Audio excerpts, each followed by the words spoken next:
Hello there, my name is Bruce Rain from Breakers Creations, and before I do anything, can everyone please jump into the chat and let me know if the sound is okay, picture is okay, if it's all working, because I've been through some stuff, I gotta tell you. So most importantly, I don't remember what volume level I used to have my microphone on, so I just don't want to be blowing people's brains out with the sound of my voice. So if everyone is happy with the audio levels, I will proceed and do my normal stuff.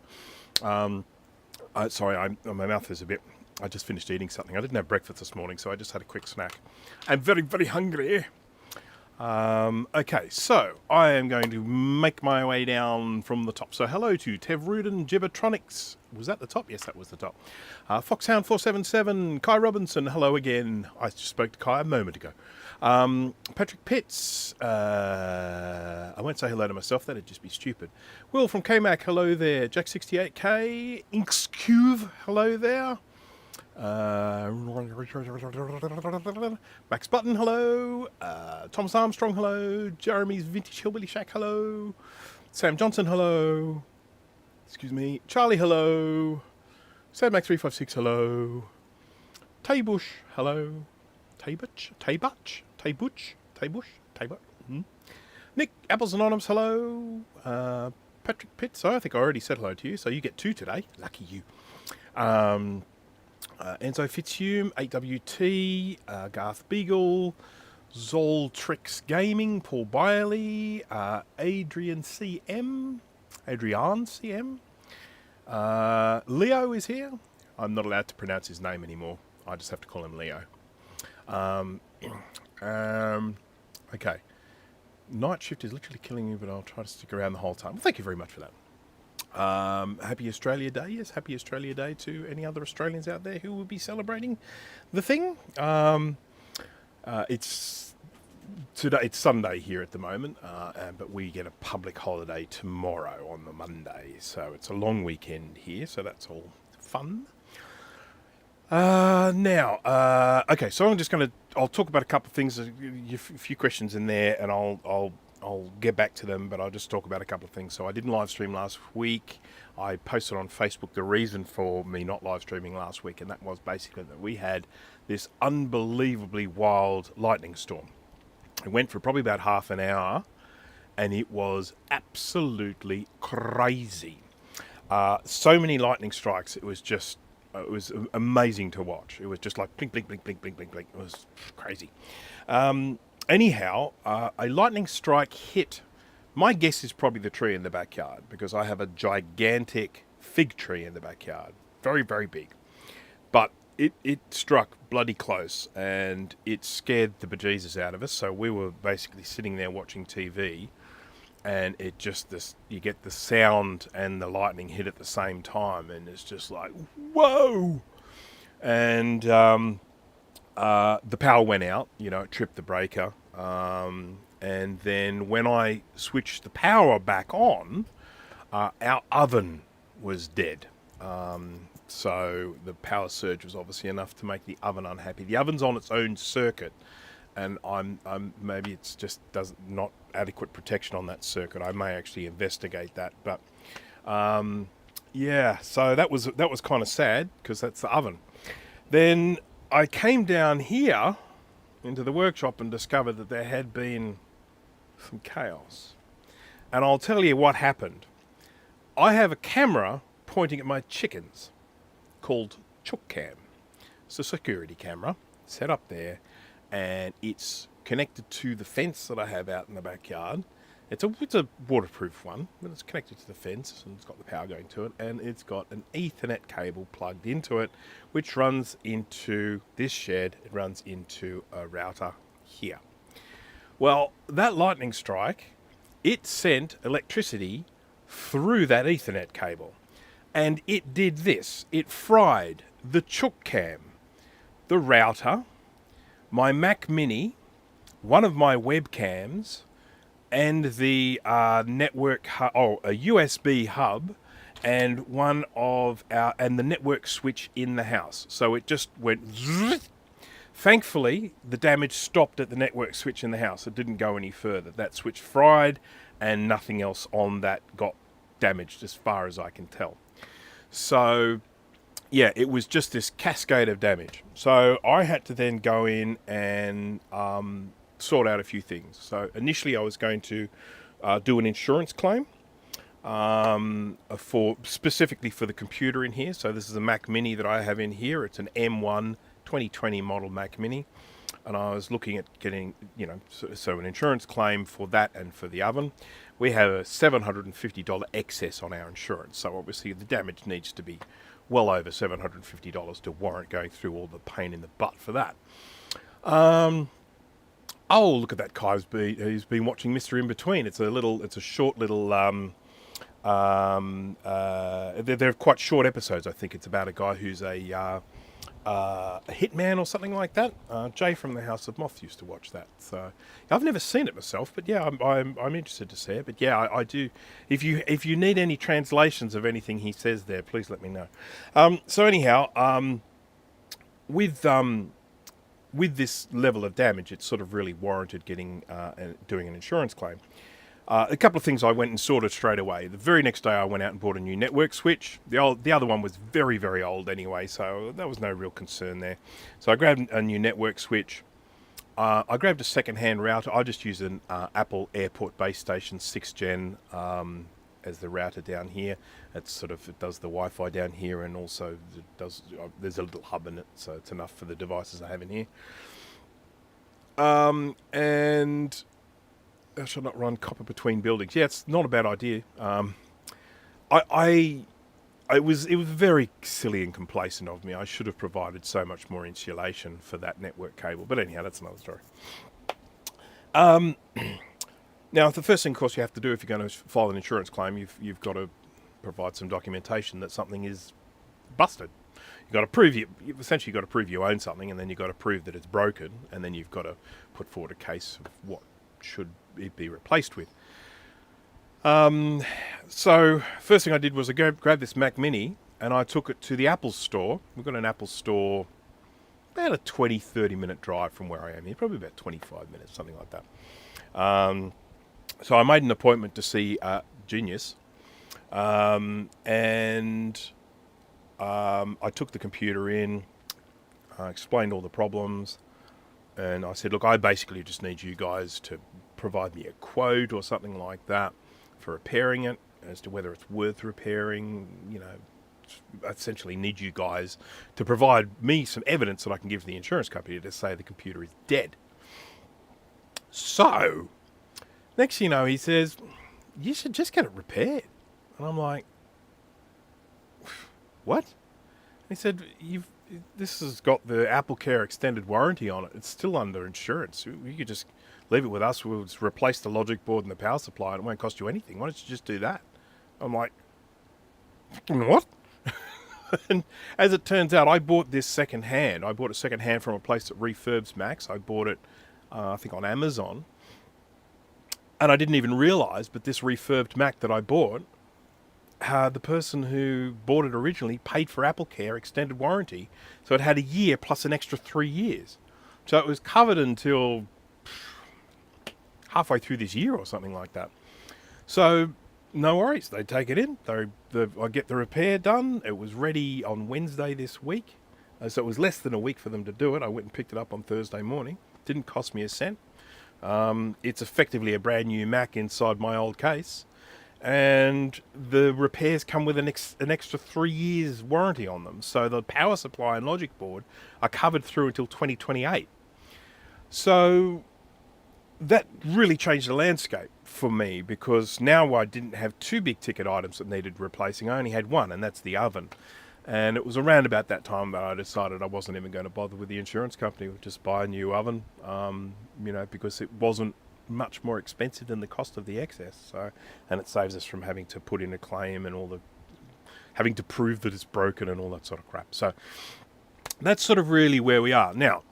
That in itself is a fairly straightforward story. Sorry, I have gone on about that, but where things got a bit tricky was, although I keep all of my recordings on a separate drive, which are all fine, all of my OBS setup, the configuration for the cameras, all that sort of stuff, I didn't have any backups of it. I do now. And so when I fired up OBS, it's just a blank slate, and I'm just like, what am I going to do? You know, so I spent, you know, like a day and a half or something getting it all set up again, because a lot of this stuff I had done a little bit at a time. I'd added this and then added that, so I then had to go in and get it all done. But long story short, no chicken cam for the moment until I can buy a new one, because that camera is absolutely baked. I may even, at one stage in a live stream, grab it and we can open it up and just see how cooked it is. I've opened up a few things that got cooked. I opened up the airport base station, and that's some very, very visible burning on that there. It's actually burned near a chip and some traces, so that one's gone. The network switch, I opened that up, and there were 2 areas of severe burning. So anyhow, let me just go back over the chat, because I feel like I've told the story now. I just want to say hello to everyone and just see if there's anything I need to respond to. Picture seems a bit brighter than normal, but great. Okay, cool. Yeah. Again, that's something I play around with. I've got this little camera control here, and I can, if it's too bright, I can darken it down a little bit. Yeah, I've got controls over those sorts of things. Now, the camera that got cooked in here was the one that I used for the top-down view. Now, I had been pretty unhappy with that camera anyway. Sorry, I'm just going to keep scrolling down and reading these things. I don't have that effect by blowing people's brains out. Fair enough.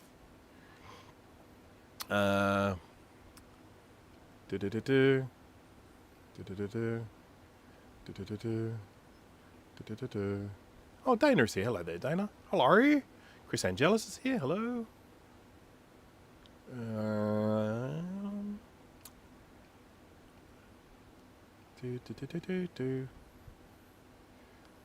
Yeah, network switches are definitely not meant to survive lightning strikes. In the future, if we have a lightning storm happening like that again, I will be switching off the oven at the mains, that's for sure. Yeah. I didn't want to go outside while that lightning storm was happening. It was bloody scary. Oh, the new oven is beautiful, by the way. I got a Bosch oven, pyrolytic cleaning and stuff. The thing preheats to, like, you know, sort of a moderate oven in less than 5 minutes. It's electric. It's awesome. It's buttons. There's no knobs. It's buttons. I love it. Love buttons. Love the new oven. Love it. Love it. Love it. I'd cook something in it tonight. Let's see. The bar sign survived. The bar sign did survive. So I did the 3D printers, by the way, with the 3D printer down here. That's fairly important. And the ultrasonic cleaners, they also survived. Oh, I did recover the smash that like button clip. So shall we give it a crack? You ready? And smash that like button. Hey, how's that? Yeah,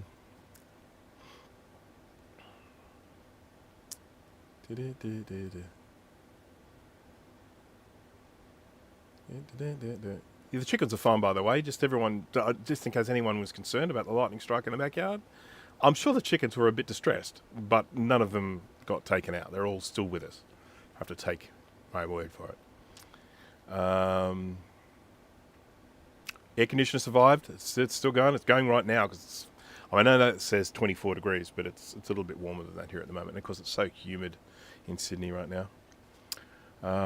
I can never handle induction stoves. I did the transition recently, Kai. So I used to have. We're in an area that doesn't have gas. Okay, so there's no gas on our street. So the only way, if I wanted to have a gas stove, I actually have to have a gas can, like a propane gas can, on the side of the house. That's just how it is. When they built this part of there are other streets that have gas, but when they built this part of this area, they didn't put the gas in. So it's never been here. So I've never had gas as an option. I originally had a ceramic cooktop. We're just going into the. I love cooking, by the way. So we're just going into cooking for a second here. So yeah, I had a ceramic one. Now the big problem with the ceramic ones is they take forever to heat up. I mean, really bad. And then we had problem, I think, one day, and what I did is I went out and I bought a little induction cooktop, just a single one. It's a little self-contained unit you just plug into the mains power. And I started using it, and I loved it. And I'm like, oh, I really want to get induction. But I didn't want to have the big financial outlay. So what I did, I jumped onto eBay and just started searching for second-hand induction cooktops. And there was one person selling one for, I think it was $200. It was an IKEA branded one, and it was only used once or twice or something. I think it looked virtually new. Still had the original box, still had the manual and everything. So I bought that, and I connected that up, and I'm loving it. That cooktop itself is not the greatest, but I'm not too fussed about that because I only paid $200 for it. If I was going to spend more, I would get a better quality one. But I am loving induction now because the sort of stuff that I cook a lot of stir fries and things like that, and you really need heat.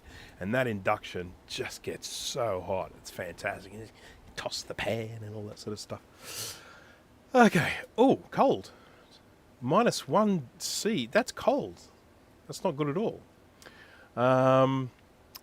Yeah, so we have gas and I really dislike it. Interesting. Yeah, I mean, look, I grew up in a house with gas, my parents' house. But since I moved here, and I've been here for over 20 years now, I have had to have electricity. And as I say, for me, the biggest thing was moving to induction, and that has just completely and totally changed stovetop cooking for me. I really like it. And I should also mention, for anyone out there that does like cooking, IKEA have really, really good frying pans and saucepans for very inexpensiveness. So just keep them in mind, rather than going out and spending stupid amounts of money on your Tefals or your Circulons or stuff like that. Check out IKEA first. They have got some absolutely first-rate cooking stuff. Very cheap too. Right. Compared to 3 days ago, it's a heat wave. That's right, you guys got really cold for a while there, didn't you? That was nuts. Didn't have to upgrade the wiring for the induction. No, I did not have to upgrade the wiring. No, I didn't have to. I see what you're saying. No, I didn't. It uses... I think it actually uses less power than the ceramic used to.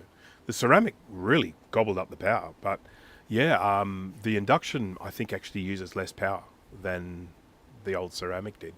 Pretty sure. And of course, it heats so much faster. So if you're just trying to if you put a thingy on there and you're, I don't know, cooking some potatoes and you're waiting for it to boil, it just boils really, really fast in induction, whereas the ceramic's burning up, electricity while it's very gradually heating up. So yeah, Nick is in Apples Anonymous. He is in Melbourne, which is the state below us, south from us.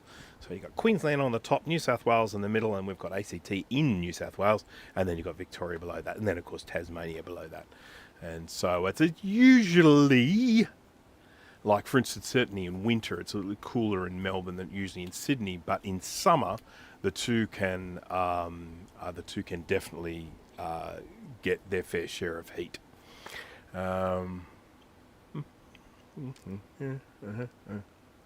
Massive IKEA, about 10 minutes from my house, and I have never been there.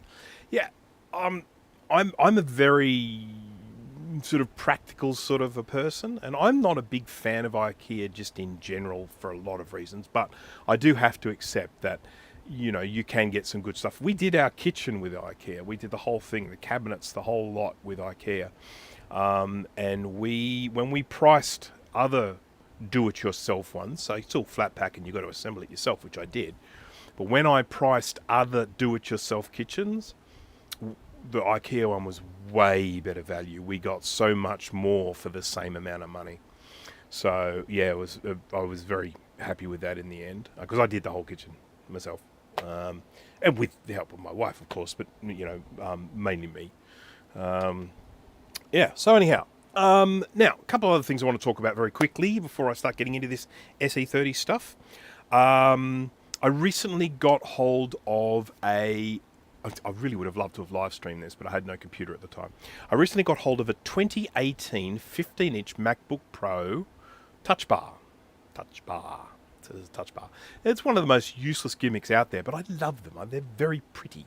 I love the look of a touch bar. It's very, very colourful, and I like them. As useless as they are. I mean, just give me a set of function keys. I mean, but I got hold of this. So a friend of mine who generally gets hold of Mac stuff, stuff. He gets hold of stuff. It's not stolen or anything like that. I mean, he's kind of sort of like a junk collector, and he does sort of barn find type stuff. And anytime he finds something Mac, he always sends me a message and says, is this worth anything? And I'll either say, it's worth nothing, or you might get $50 for it on eBay, or I might say, that's something I'm interested in, I'll give you X amount of dollars for it.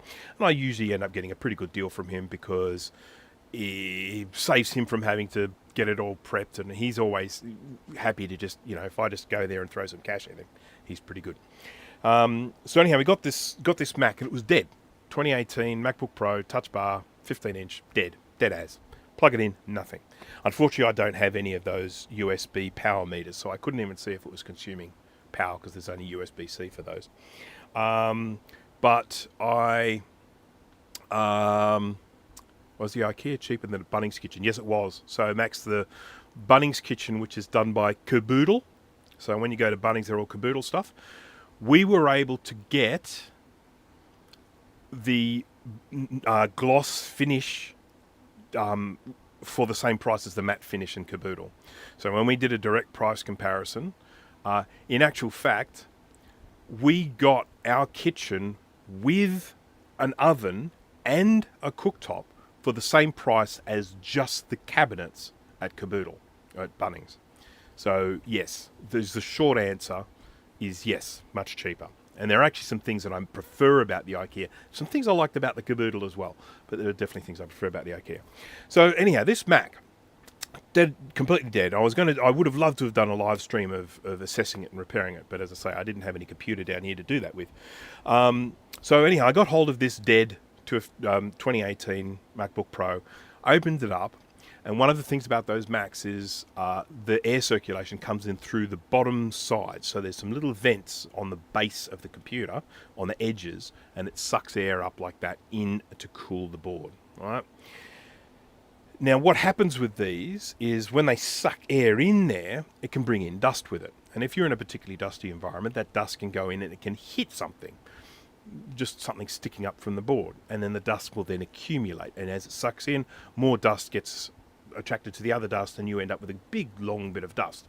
Then if you end up in an environment that it's moist, we like that word, don't we, like it is here in Sydney, where it's often very, very humid, moisture can get into that dust and hold that moisture onto the surface of the board. So I found this was the case with this computer. So when I opened it up, I found this dust, and underneath the dust were some corroding components. In particular, there was one capacitor that was in a terrible state, sitting on the, was it PP Bus G3 Hot? That's one of the most important power rails of the computer. And then I found a short to ground on another power rail, so I had to replace the capacitor there. So replaced two capacitors, and did a little bit of cleaning, and cleaned in the ultrasonic, and up she went. She fired up. Beautiful, lovely, fantastic. Just got myself a Mac for real cheap because I didn't pay much for it. Because I said to him, look, there's not a good chance with this thing. So I said, because there are two things that there could be a problem with. Problem number one is I may not be able to repair it. Problem number two is it might be activation locked. Now, if anyone is unaware of that, with a lot of these modern computers, they can be security linked, same with the phones, to a particular Apple ID. So whoever owns it, they register it, it's under their name, and it's their Apple ID. If you then go to reformat the computer, stick a new system on it, it has to go through an activation process. And the first thing it says is log in with the Apple ID of the owner of this laptop. And if it's you, that's fine, you just log in. But if it's not you, it's someone else, that computer becomes a paperweight. It is just dead. And it looks pretty. And you can switch it on and it chimes and you get the little Apple logo and everything, and then it just goes straight into activation lock. The way that you get around that is whoever the original owner is, they need to log into the Find My Mac thing on their iCloud and find the device in the list and then remove it. And once it's removed, then it releases the activation lock, and then you can potentially go in and do what you want with the computer. You can erase it and you can link it to a new owner. And that's where I am with this computer at the moment. It is currently activation locked. The person I got it from knows the original owner. And so we're actually working to try and get it unlocked. And worst case scenario, we might try and get proof of purchase and get Apple to unlock it. Because Apple will unlock it if you can provide proof of purchase. But I guess the whole reason why I'm telling you this story, I just want to remind anyone with Apple products that if you've got an old Apple product that you're either giving away or you're selling, or even if it's broken and you're giving it to e-waste or something like that, make sure you remove it from your active devices in your iCloud. Go to your Find My and remove it. Because what would you prefer? Would you rather, if you've got a computer that's broken, would you rather that just get turned into e-waste, or what if someone gets hold of it and repairs it? Wouldn't you rather that computer got another life? Keep it out of landfill? That's generally how I feel about it. Some people might feel differently. They might say, this is a broken Mac. I want it to be destroyed. I don't want someone else repairing it and using it. That might be the case, and that's how they feel. That's so be it. But I just want to remind everyone, because I did it myself. I jumped onto my Apple account, my iCloud account, to look at my hardware. I had 30 computers there, at least. And I was looking, thinking, oh, God, that's gone, that's gone, that's gone, that's gone, that's gone, that's gone. I just started culling them all, getting rid of them. Because I thought, I don't want to have activation lock on these if someone else gets hold of it and wants to use it. Okay. Which is why I've only started buying refurb from Amazon or Apple, the activation lock. Yeah, look, Teverid, it's very true. I mean, if you are going to buy something from eBay, like a second-hand computer, what I would say to anyone that I was buying from is, pending activation lock sort of thing. It's like, if I go to fire this up and it's activation locked, I expect my money back. That would be a condition that I would actually put into the sale of something. If you sell something and it can't be used, it's not fit for purpose. You've got consumer rights on your side. So, we had a 38 degree C the other day. Yeah, we had a 39er the other day, Paul. So, yeah, we're right up there. They're fun, aren't they? It's just the sort of day when you just open the door and it just hits you and just go, oh, because we've got good air conditioning in the house. You kind of have to have that. Colin is here. Hello there, Colin. Colin, I have something very sad to tell you if you weren't watching this earlier. Chicken cam is dead. It got fried by my lightning storm. I will be replacing it. I'll be replacing it with a better one. I'll be replacing it with one that I can actually pan and tilt and stuff so we can follow the chickens around. But I don't have that replacement just yet. So unfortunately, there will be no chicken cam in today's live stream. So sorry about that, everyone. Yeah, but it was, no chicken cam. So sorry. But I could walk out there and take a photo of them if you like. One of them might even come in and say hello. You never know. One of them came in the other day, hopped up here. I've had an iPhone stolen, then a couple of years later, a notice it found showing, I'll admit, bricking it felt good. Yes, good on you, champ. Yeah, look, however we might feel about the activation lock, we have to remember that the motivation behind it is to make it so that Apple devices are not worth stealing.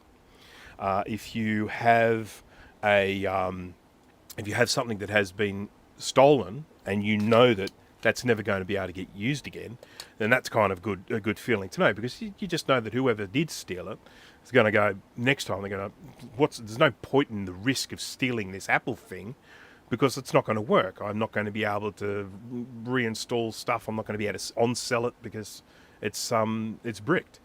So, I commend Apple for that part of it. I think that's a good thing. That's something that makes Apple's more, it's more appealing to a buyer. What I don't like, of course, is the waste. In the instance of something that isn't stolen, something could be given or whatever. If someone gives you something, you don't ask them for a receipt, so you don't have any proof of purchase or anything like that, and you end up with something which could be functional but ends up as a brick. That's sad, and I don't like that, and I don't like seeing things go into landfill. But, right, now I think I should probably get in and do some stuff, because so far I've just been rabbiting on. Now, quick explanation here. So I've got this camera. I have got my microscope camera. That's all good. We're all fine here. I've got this top camera. And this is the camera I used to use before, which is up on the roof here. The reason why I changed cameras is because the other one that I had the ability to zoom and focus it manually in front of me, and I could move it around to where I wanted. This overhead camera now, so RW, this one that you're looking at now is a really, really old, like Handycam type thing. It is what brand is it? I think it's Canon. It's a little Canon handheld video camera that shoots 1080. It was one of the early ones that shot 1080 onto solid state.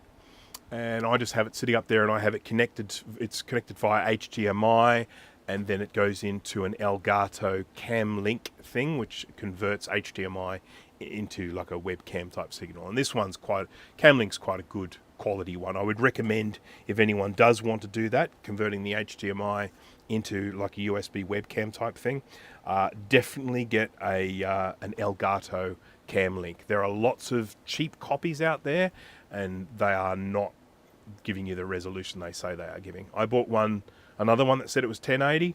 It was not 1080. There's no way. You put it side by side with the Elgato at 1080, and it's a big difference.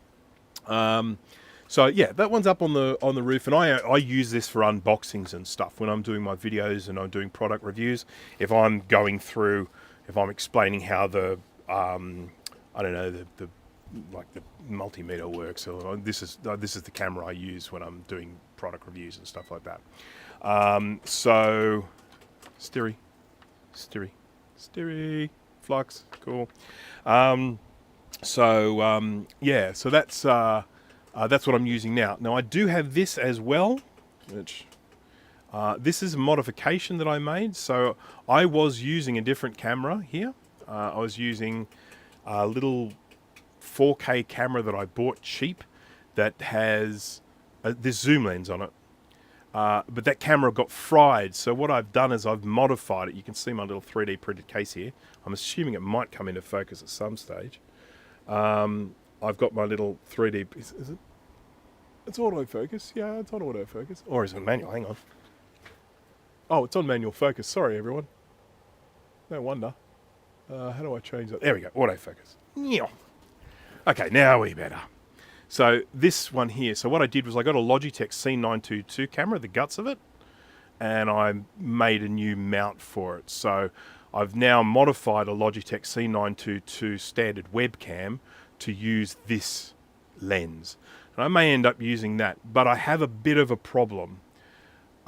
This setup that I have here kind of peaks at, 1, 2, 3, 4... 1, 2, 3, 4 cameras. Once I get to 5, weird stuff starts happening. Like one camera will work and then another one will just freeze up, and then or OBS will quit and crap like that happens. So I haven't got this one connected up at the moment. But this one, I tell you what, talk about close up. This thing can do some amazing close ups. You can count the pores on your skin with this thing when it's zoomed in at its maximum. I'll see what happens. It's still an experiment, but if I can get that one all looking good, I may end up using that one instead. But for the moment, we've got this view here. And so you can see all of my mess, and I should have cleaned up, but life has been a little bit busy. Ow, I just stabbed myself with tweezers. I need more GPU power. It's, you know what, it's not that. It's the bloody USB on these things. And because I can, it's something that I can actually, demonstrate. If I have too many cameras on the one hub, it starts stuffing up. But if I take one of those cameras off and put it into a separate USB port on the Mac, it'll work. And there are basically 4 USB ports on this. There's like two USB-A and 2 USB-C. And I literally have one camera in each one. So I've got a hub, of course, but I've got this hub here. Actually, no, I might even have 2 on this one. Yeah, I've got 2 on this one. So 2 cameras on that one on another one, and then one on another one. So yeah, I've got 2 cameras in one port, and then one each in a different port. And if you just put too many onto the same USB port, it goes bad. But anyhow, I'll fiddle around. I may get it working with a fifth camera. We'll just wait and see. Anything is possible. Now, what I have to do today, basically, I've got a bunch of SE30s that are here. Some are mine, some aren't. And I want to just check on the state of them because I think they're all okay, but I think one of them might have problems. So,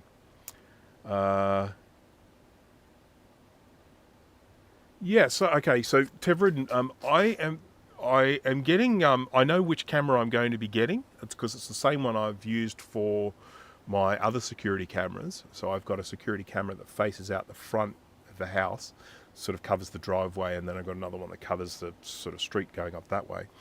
And it is, I can look it up for you if you like and tell you the details of it, but I've been very happy with it. It's a PoE, Power over Ethernet, and it's got tilt and pan and all that sort of the PTZ stuff, pan, tilt, zoom, and I've been very happy with it. Yes, so Quicksilver Oz, it's not a power issue. These are powered hubs that do have enough power. You don't generally, if you've got not enough power, you usually get an alert. You know, the Mac will usually say, you know, that you've got too much power on the one port. I don't get anything like that. It does just seem to be some sort of throughput issue. It doesn't help the fact that Logitech haven't really built their cameras to have more than one plugged into the same computer. If you could connect two Logitech C922 cameras in there, it gets awful confused. Even the Logitech software doesn't know how to deal with two cameras with the same name. So I think that's something that also upsets OBS. I think that's another contributing factor. Right, now I'm going to go through my SE30s and we're going to just sort of see what the situation is with each of them. So this one has a B on it, which means Brankus, which means this is mine. So we won't worry about that one. That's mine. It can stay mine. Oh, I've got a LC475 to recap here as well. So we can do that if I feel so inclined. This is a reloaded board. This is also mine, so we'll disregard that one. This one does sort of work, but I'm having problems with the connection of the RAM sims, so you kind of need to push it down to make it work. So I'm probably going to build some sort of 3D printed thing that applies a bit of pressure to these to make it work a bit better.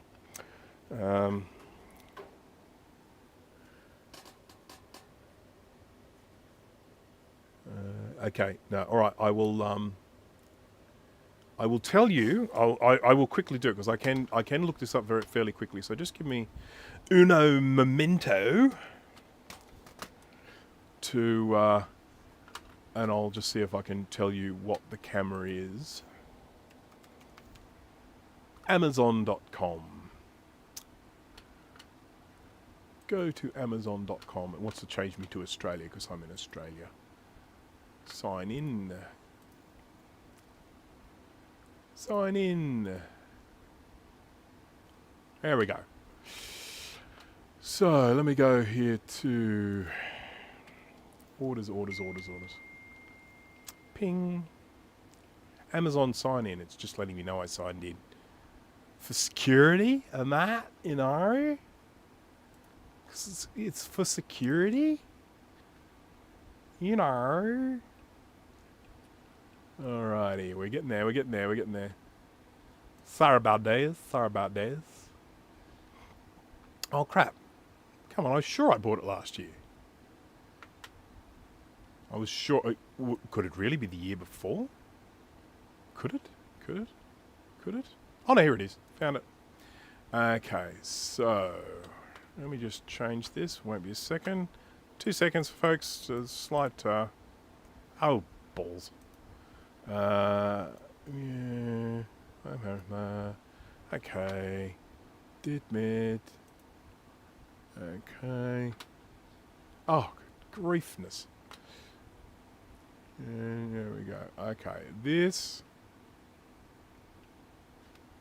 There we go. Screen. Share screen. Wrong screen. Pfft. Hang on. That one? No. That one. Okay, now it's doing it. That's weird. That was weird. It was just showing me a blank screen. That's it there. It's an ANPVIZ, ANPVIZ, 6 megapixel, power over Ethernet, PTZ camera, outdoor, like that. So, and I have to say, I have been very happy with it. As I say, it came as a recommendation from Jay from the House of Moth. It's the ones that he used, and I'm been pretty impressed with it. So, yeah, that's it. Right, continue with SE30s. This one. This is also mine. I know this is mine because it's got so much bloody RAM. It's the only one that's got RAM. This is the very first computer I ever recapped, and I did a terrible job, and I had to come back and do it again when I got better at it. But yeah, so there's this one. I know this one has 4 16s, so that's, what is it, 64, and then I think these are 2s, 2, 4, 6, 8. So there's another 8 there. So.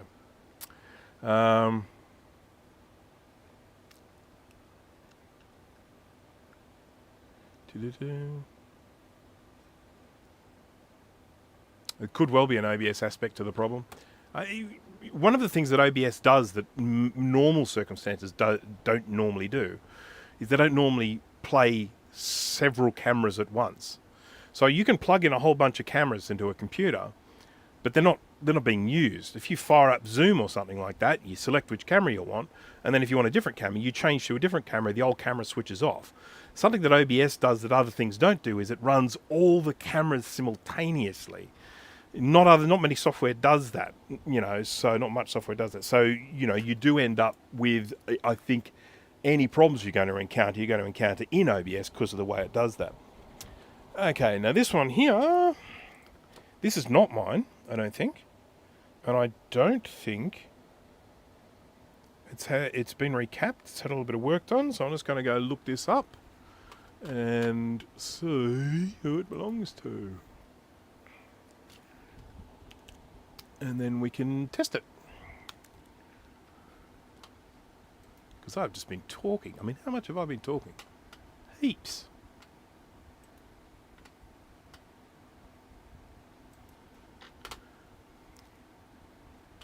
Alright, let's do a search for this serial number. We've got BJ8005. Right.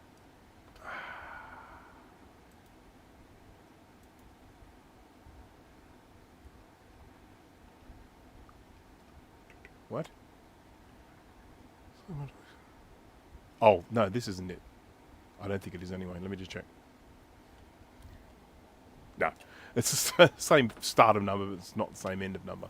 So this one is an unknown. This could be mine, or it could be not logged in. But if it's not logged in, I will know who it belongs to because I've got other records there. I think I know who that belongs to. Pretty sure. But we will test it. We will test the unknown one.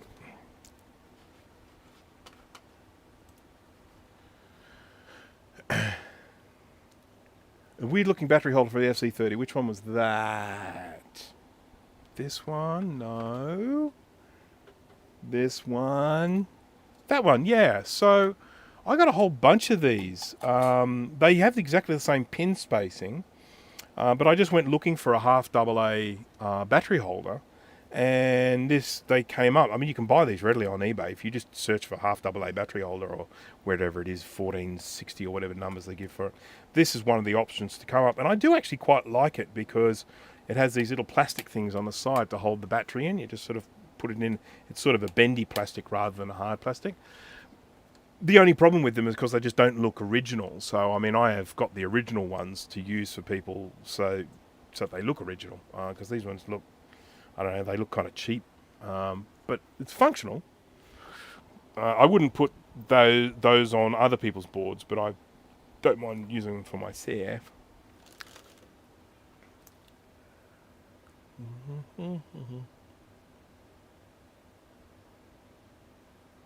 Be on the CPU means it's yours. Usually, be somewhere. It's not always on the CPU. But if I'm in a rush, and it's like I want to make sure that my computer doesn't get muddled up with customers' computers, I will write a B on it somewhere. And that's enough for me to look at it and go, it's mine. Okay, so let's get an SE30 chassis. Now, this is one that works most of the time. It's got a bit of a flicker when it's cold, but it should be enough. I mean, it needs to be fixed, of course, but for the now, we should be able to still use it for testing.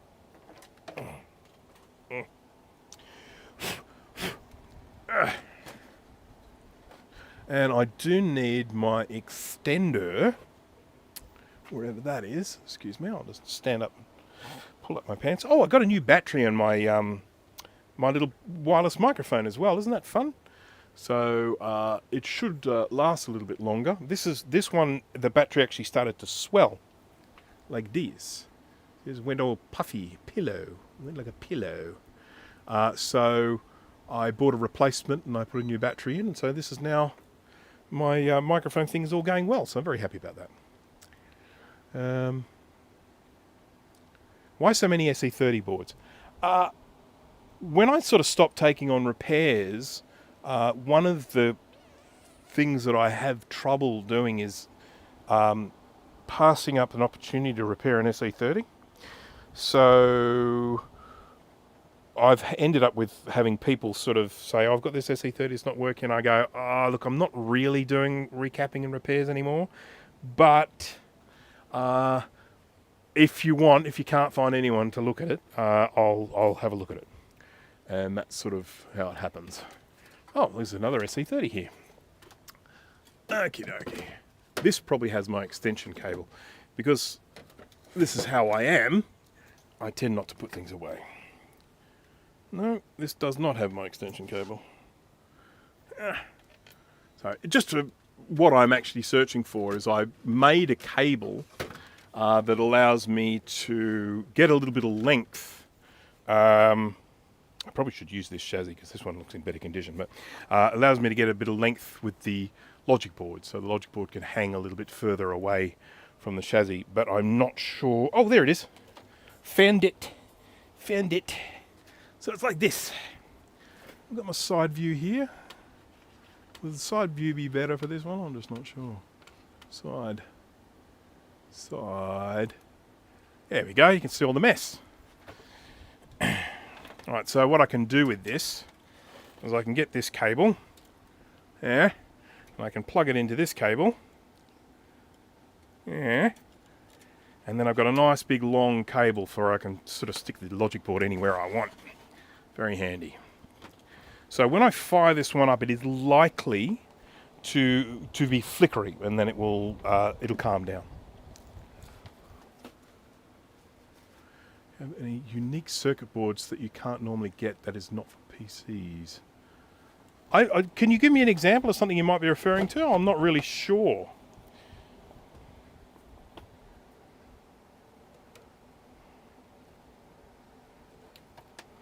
Okay, so logic board.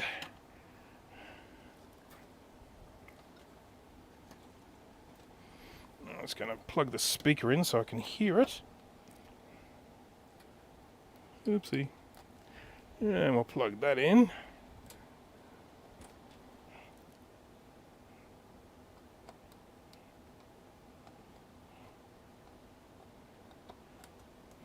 All right.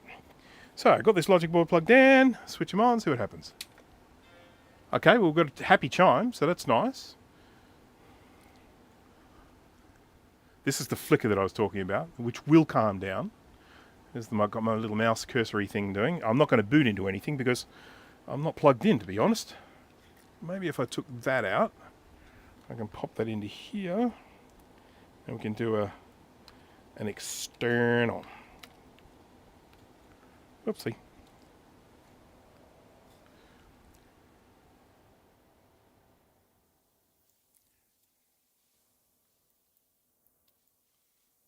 just going to switch this off and on again. I shall restart it.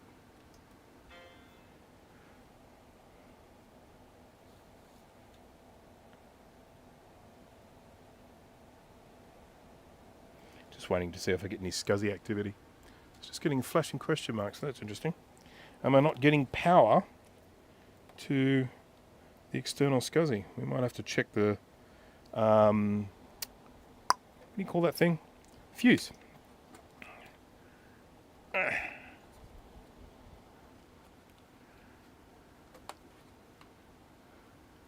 Industrial circuit board you can't see on videos. No, look, nothing comes to mind of that ilk. Alright, so just looking at this, I'm just going to jump back here to the top view. Oh, by the way, another thing I've got coming, it should arrive tomorrow. Foot switches. So I will be hopefully able to change my camera views with foot switches. Won't that be cool? So we'll see what happens with that. Right, so multimeter. Every house should have a multimeter. Can I just go in and say that? Just going to say it straight off the bat. Even if you only use it to check and see if that AA battery in the back of the drawer has still got some power in it. Every house should have a multimeter. It doesn't have to be the most whiz-bang one. You can go for a budget one, like Kaiweet's, KM601, links in the description, or you could go with something a little bit flashier, like this Kaiweet's HT118E. I think every home should have a multimeter. What about checking to see if a fuse is blown? I mean, that's a really handy thing as well. You have fuses being blown, you can just use it for testing continuity. And I stand by that. I think every home should have a multimeter. So you don't have to go out and buy yourself a big fancy Fluke one or anything like that. Okay, so I'm going to put this into continuity mode. Beep, beep, beep, beep. Where's my green light? Where's my green light coming up? Supposed to have a green light coming up there. World in crisis. Okay, so we've got two fuses here. This one here and this one here. And they are both related to the SCSI bus. One of them protects the internal SCSI bus. One of them protects the external SCSI bus. And this one here, I believe, protects the ADB ports. So that's what these are. Thank you for that, Enzo.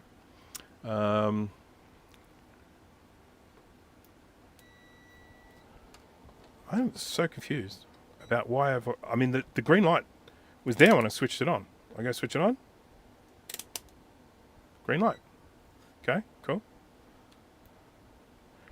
Go into that. No green light.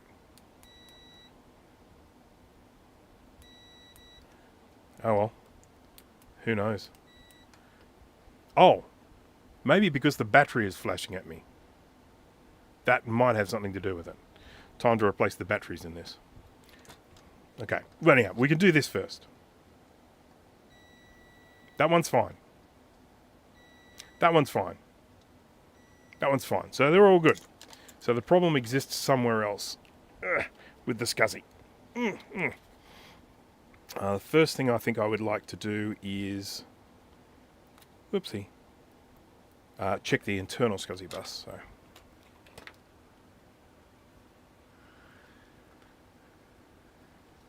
The Fluke doesn't have a light.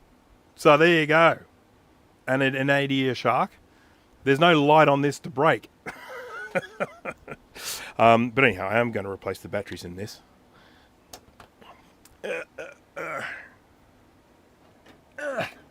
But yeah, the fact that the battery thing came up, that is a fairly solid clue as to why the light may not be going.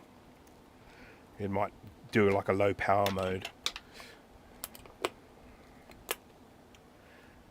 So I have to get some new AA batteries. Got some up in the house, but I don't have any down here.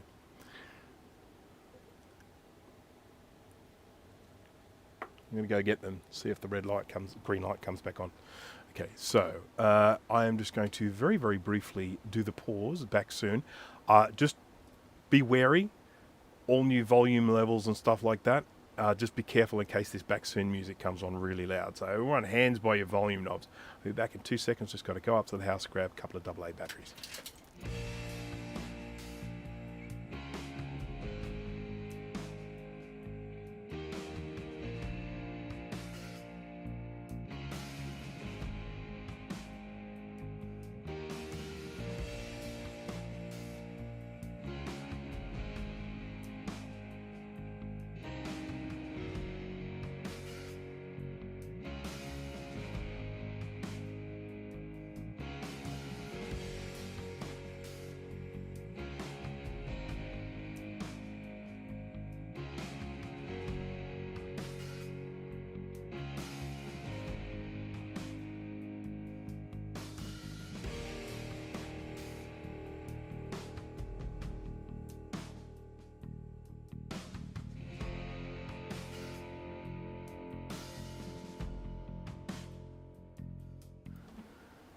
Hello. I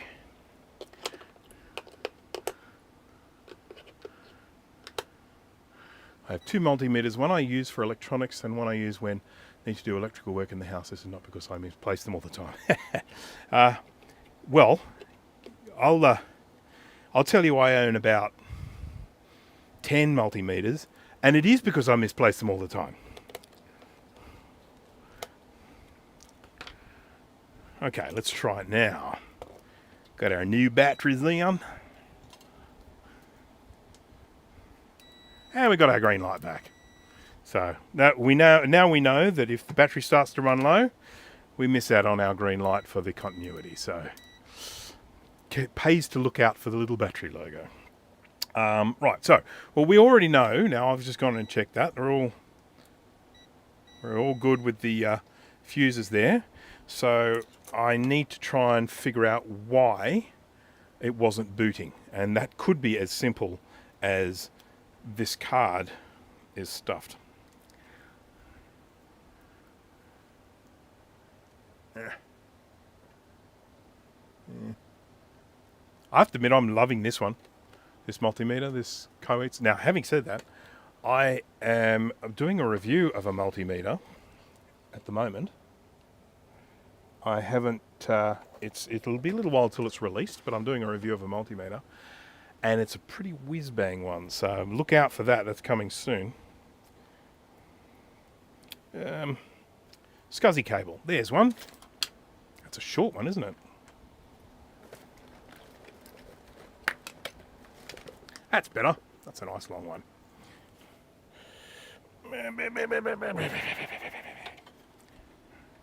So what I'm compelled to do here, I do want to see if I can get this to boot from SCSI at all.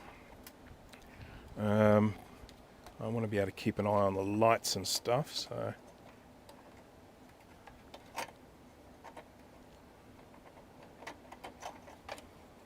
I hope the SCSI cable's okay. I can't imagine I would keep a SCSI cable that wasn't okay. I mean, who would do that? Oh. The main multimeters that I use, I've got the Flux, which I've talked about before. I have to use that because I paid so much friggin' money for it. I've got this one here, which is the one that I probably use the most these days. I've got another one up in the house. Then I've got a little tiny one. It's a little teeny weeny little one that folds up really, really small. Sandwheat or something like that. And I use that sometimes if I'm going somewhere and I'm not sure if I'm going to need a multimeter, so I take that just in my pocket. That's the wrong one. This has a B on it. This is mine. That's why I couldn't find the serial number. Jeez, you'd think I'd be smart enough to look for the B on the board, wouldn't you? Right. What an idiot. What an idiot. Idiot. Sol's there. Hello there, Sol. A bad SCSI cable caused me so much confusion. Yes, they can do that. I make my own SCSI cables, and I generally test them after I build them. And if they don't work, if I've done something wrong in the crimping, I chuck them. I've run out of these plugs. I've got to order a stack of them. My local electronics supplier does sell them, but they charge a mozza for them. So I just buy them in bulk from China off AliExpress. You can usually buy like 50 of them or something like that, and they work out at like, I don't know, less than $1 each or something like that. And then I can just buy this ribbon cable at my local electronics place by the meter. So I usually buy like about, 5 meters at a time, and I just cut them off, and I just make cables of whatever length that I want. I've got a little vise. There are specific crimping tools for this, and I do have one somewhere on this planet, but I don't know exactly where. I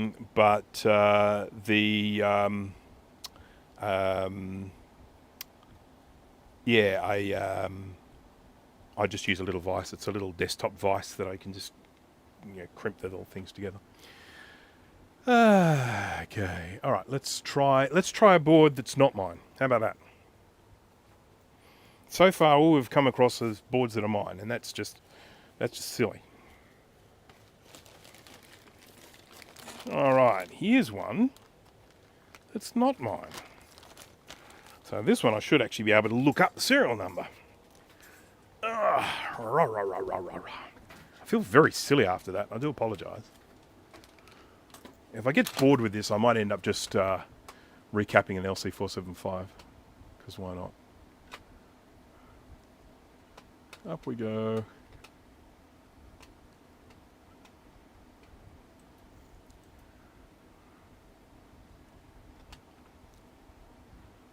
Come on. Few jobs. I haven't left myself much room for mouse movement here. It's making life a little bit difficult.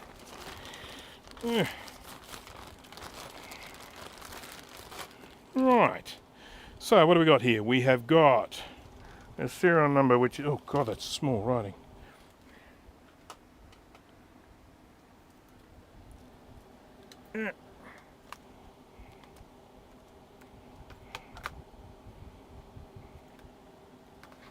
Oop. Ah, this is the one that I was actually wanting to test anyway. So that's great. I've just by pure luck managed to find the right one. So that's awesome. Whoa. I have a feeling that this one gives me a sad Mac chime. So we're just going to check that out.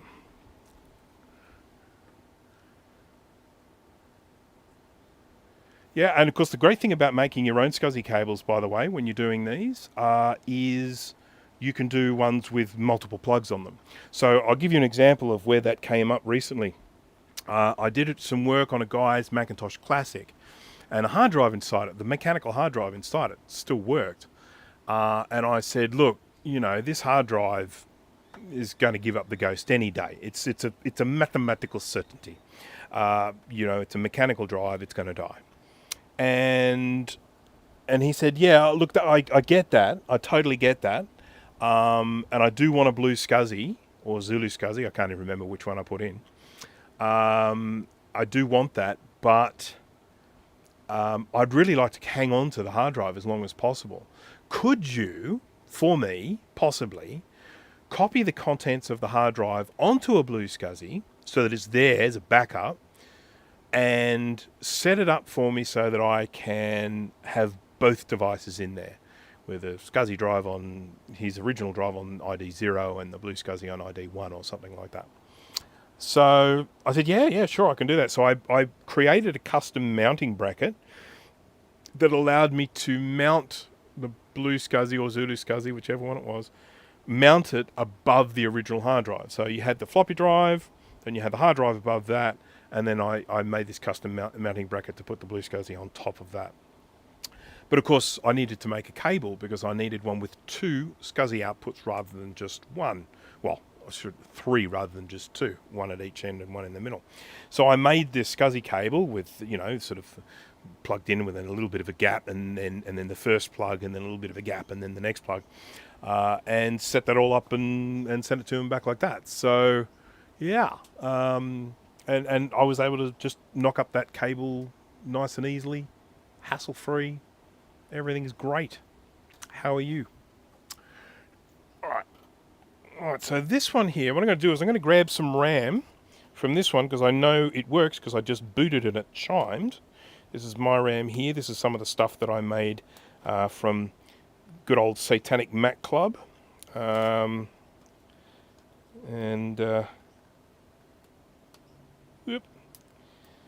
these are the ones where I basically salvaged some RAM chips from an old 64 megabyte RAM sim for sort of the later Power Macs, and I took those chips off and made these little 4 megabyte sims.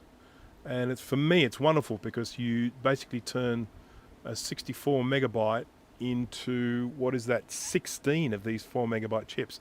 And I have more need for these than I do for the big RAM things. So, because I have so many old Macs with 32 pin that require 32 pin RAM.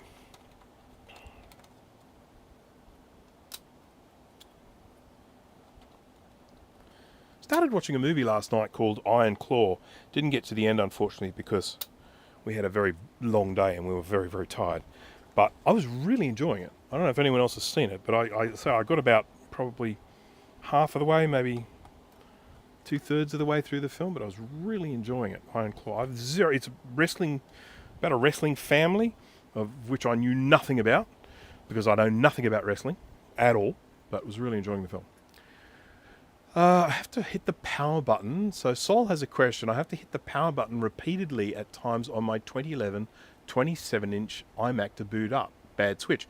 Look, it is very possible. The only time I've ever encountered a problem with the power switch was where the original owner was a little overzealous, and what they'd actually done is they used to push it really hard, and then it actually come away from the surface inside the Mac, and so you weren't able to push it hard enough because it wasn't stuck down properly.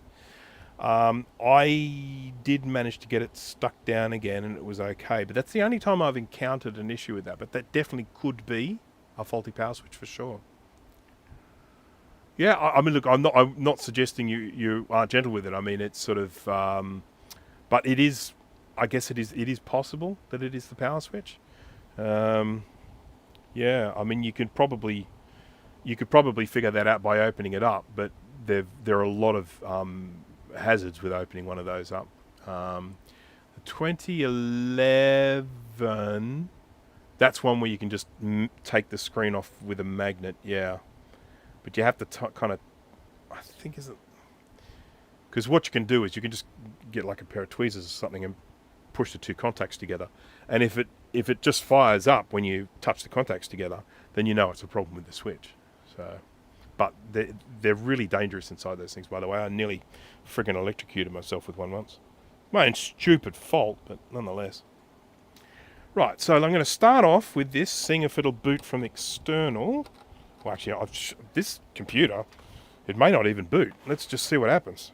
I've got some RAM in it, I've got some ROM in it, and I'm going to connect up the sound, and we'll see what we get. So this is a customer's SE30 board, which I looked at. I've recapped it. I think I've cleaned it. And if my memory serves correctly, it doesn't work. So I'm just going to try it now. I've got to plug it into the power. I will get nowhere if I don't plug it into the power.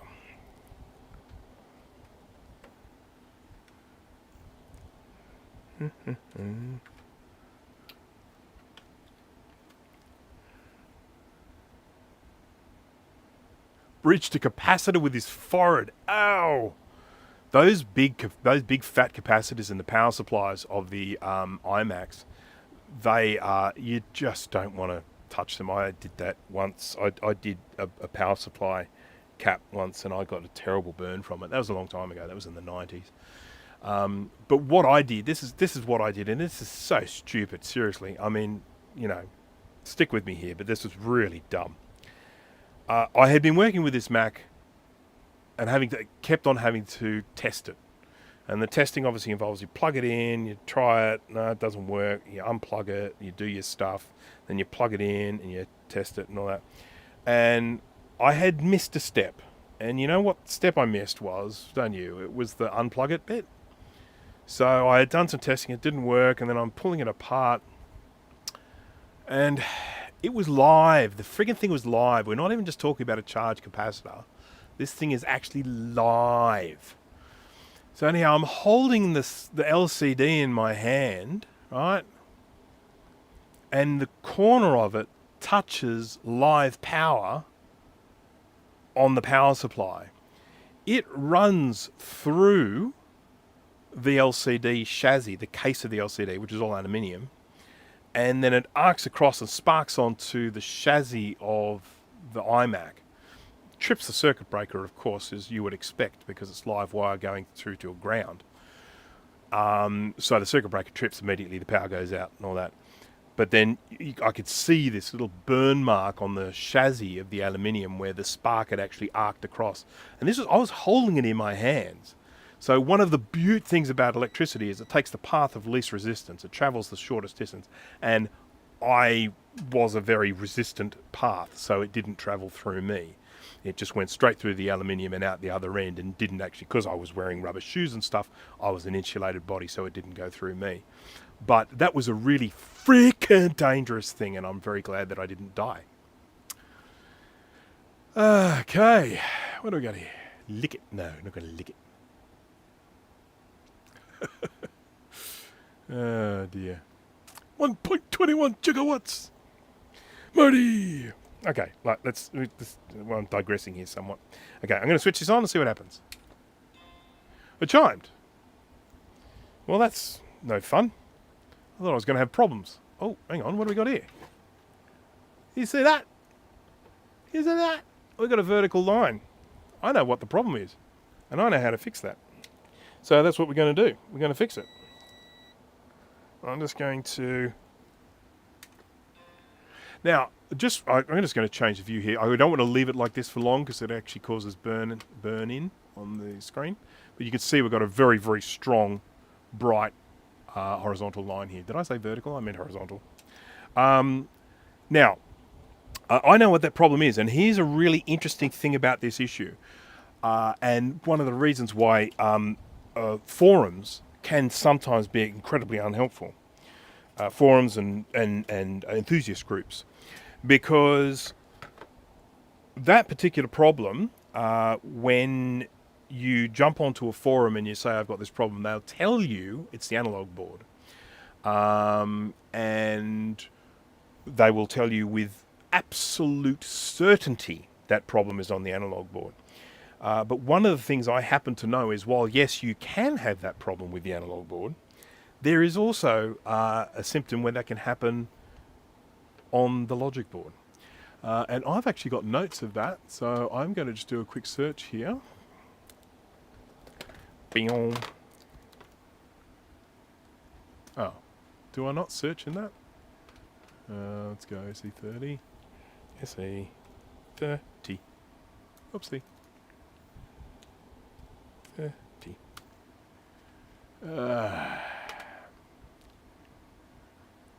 Here we go, horizontal line. So I searched for the word line and it didn't come up. So it's not searching in the summary. I've got to fix that up in my software.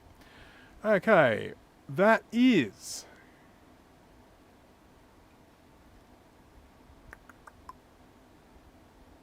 Okay, so replace IC. Let's have a look at that. Where I've put here.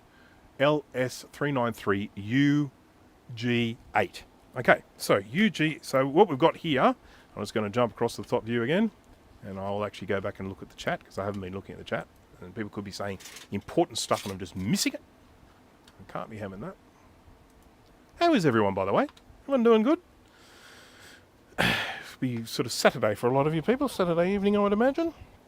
Right, so generally if you're having problems with the video output on a Macintosh SE30, you're looking at this area around here.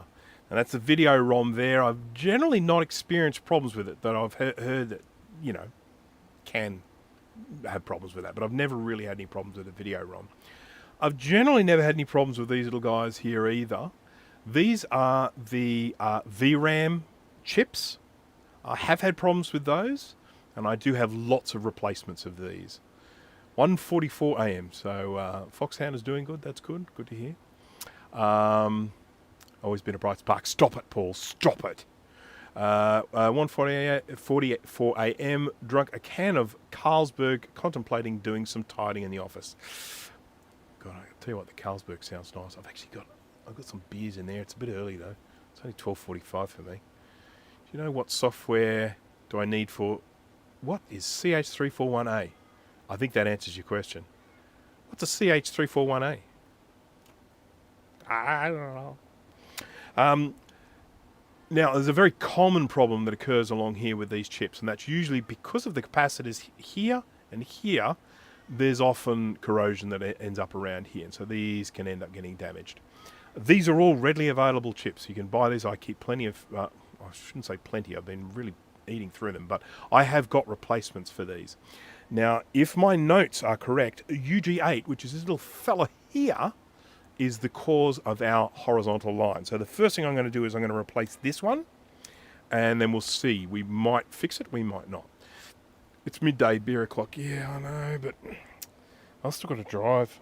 I've got to go do some shopping and stuff. I haven't figured out what I'm going to do for dinner yet.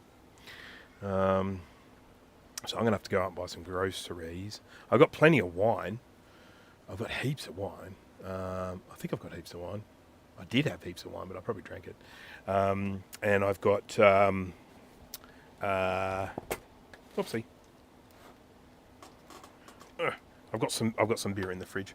I don't normally buy beer. I used to be a huge beer drinker. So this one here doesn't look too bad, but I'm definitely going to replace it.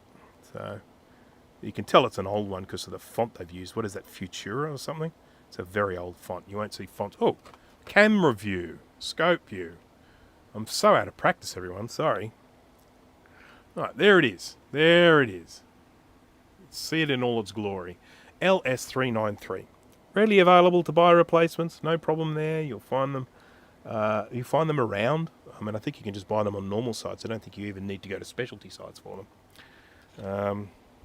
So I got to fire up my hot air station. Need a wine repair stream again. Yeah, I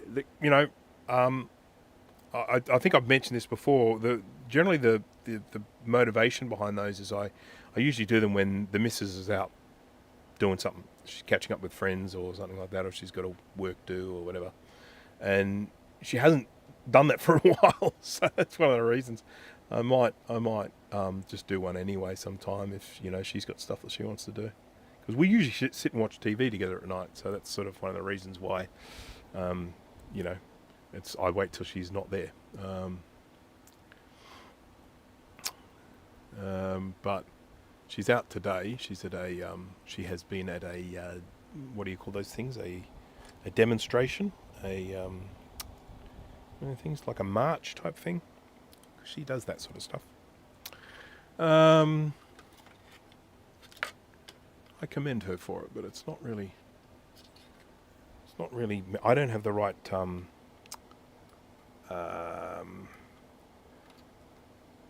What would you call it? Kind of constitution? No, that's not really the right word. I'm not very good at doing demonstrations. I get riled up too easily. Way too easily. Right. Okay, so here we are. Our good old friend UG8. UG8. This is the UX8 row. The reason why I use an X is the X to symbolise all the different letters. Because you've got UA8, UB8, UC8, UD8, UE8, UF8, UG8. Off she comes. It's nice to actually get some work done, isn't it? It feels good.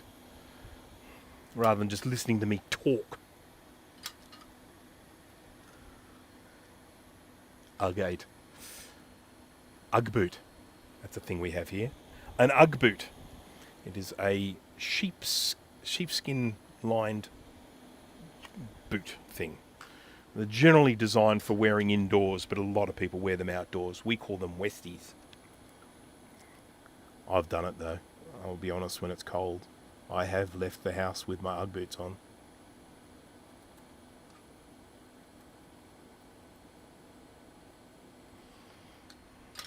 Crime against humanity. Panicking that my office is too untidy. Well, if it's any consolation, Kai, it cannot be as untidy as mine. And I mean that most sincerely. Right, so I've got some fluxes here. I've talked about this before, but I've been given a bunch of fluxes by Stereo. I do need to do a video on it. It's just been a bit chaotic lately. And what I have here, EF. Which one is the which? Okay, this is the one that I need to try. So we've got this V4, and they gave me two versions of the V4. So I'm just going to quickly change cameras here. So this is it here. So just a reminder, everyone, Stereo Flux, links in the description. There's a discount code as well if you want to order. You can get I think it's a 10% discount, something like that, or 5% for this Stereo Flux. Love this stuff. And the most important thing is these guys just continue impressing me. We're not just dealing with some guys that are just pumping out the same formula over and over again. They're saying, how can we make our product better? And they are continuing to do it. So anyhow, and I did a live stream recently. I tried this V4, which is the latest revision, but this is sample 99F. They then brought out this one here, sample 99E. With this one, they were concerned that the colour was a little bit dark. And of course, I've gone on about colour and clarity of Flux. So I'm not going to go ahead and say that it was me that made them change it, because that would just be too egotistical. But it might be me, but I don't think so. But I am going to try out this 99E, which is the latest version of this Flux, and we're just going to use it here for a quick clean. It's got a squeeze. There we go. Oh, okay, it's sort of looks a little crystally, but it's lovely and clear. That's great. You can see right through that. Oh god, I did it again. There we go. You can see right through it. You can see there. I'll put that on there, and you can see right through. So I'm pretty happy with that. I'm just going to put a little bit of fresh solder on there, and then I'll clean it off. How's it smell? Okay, well it's pretty much odorless. It's not like the really sweet ones I've done in the past. There's maybe a slight hint of sweetness there, but it's you can hardly smell it at all. Got to say, that's kind of good for a Flux too. I assume it has UV. We can test that. I've got a little. I usually have a little UV flashlight in here, which is what we call a torch here in Australia. When will the V4 be able to order? I think very, very soon. I think it's just, they're just in the testing phase. So I'm just going to change this very quickly here, back to the top view. So this is the stereo here, and I'm assuming that they might have put this on a, oh yeah, no, it's got it. So you can see that's the security tag to show that this is a genuine article. But the other thing is, of course, you can see with this is it has a UV tracer. So when you have this on the surface of the board, you can hit it with UV and it glows. So you can see whether it's been cleaned off or not. So, cool, isn't it? I love that. Love that. Alright, so let's put a new LS393 on there. Worst case scenario, I'll go and replace all of these ones, but I'm hoping it might just be the one. So I'll grab my little miscellaneous container. I've got several this is the one. Oh, I got it on the second go. How good's that? Don't usually get it that quickly. Boop. Alright. I can't see any of these little numbers because of my eyes. Ugg boots were popular in the US a minute ago. Well, they've always been popular here. I mean, yeah, Ugg boots, we've had, I mean, I don't know how long Ugg boots have existed, but I mean, I had Ugg boots when I was a child, and I am old. That's 253.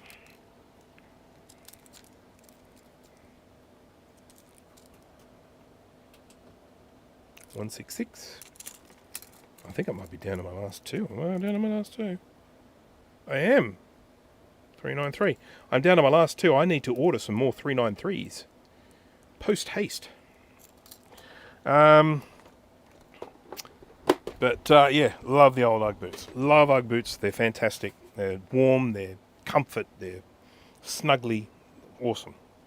So I cannot talk up Ugg boots enough.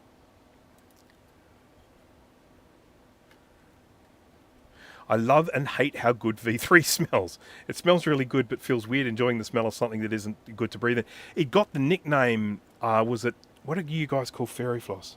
Cotton candy. It actually got the nickname cotton candy because it was so sweet. It's, you know what it smells like? It smells like vapes. Anyone sort of walk past someone vaping and you smell that sickly sweetness?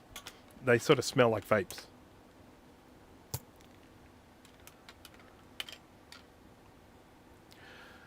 It's scary how quickly the M3 MacBooks have dropped in price. I know computers typically drop in price, but almost $1,000 in 6 months. Is it really? It's interesting. My one of my work colleagues, he got given an M3 MacBook Air, 15-inch M3 MacBook Air as a gift, and he's given it to me to get him all set up, get all his email. He's not very tech savvy, so he just sort of handed it to me, and didn't even open the boxes up.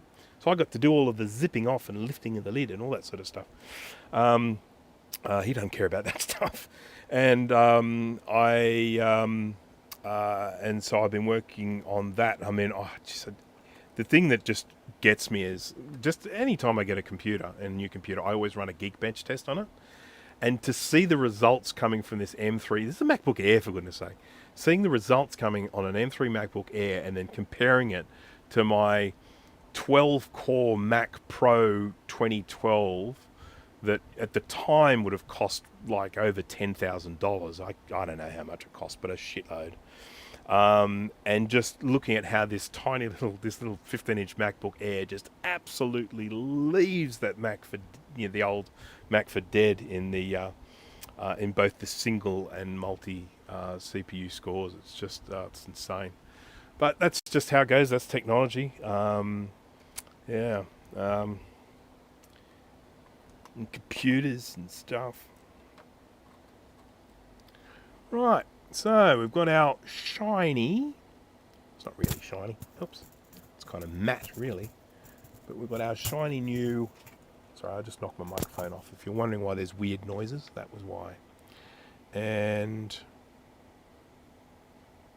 where are all I don't have any of the things showing where pin 1 is. They must have all been rubbed off. But anyhow, I know where pin 1 is. Pin 1 is right there.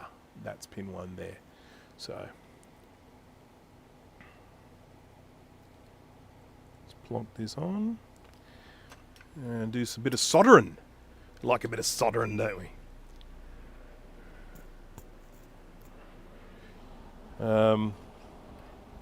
I would actually love to get a silicon laptop. At the moment, I can't justify it.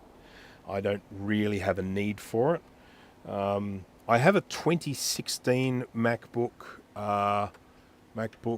Pro, which it was a time when, in my opinion, Apple were not making good laptops. Here's what's wrong with it. It's a MacBook Pro, okay? So this isn't an Air, it's a MacBook Pro. It's a 13-inch model.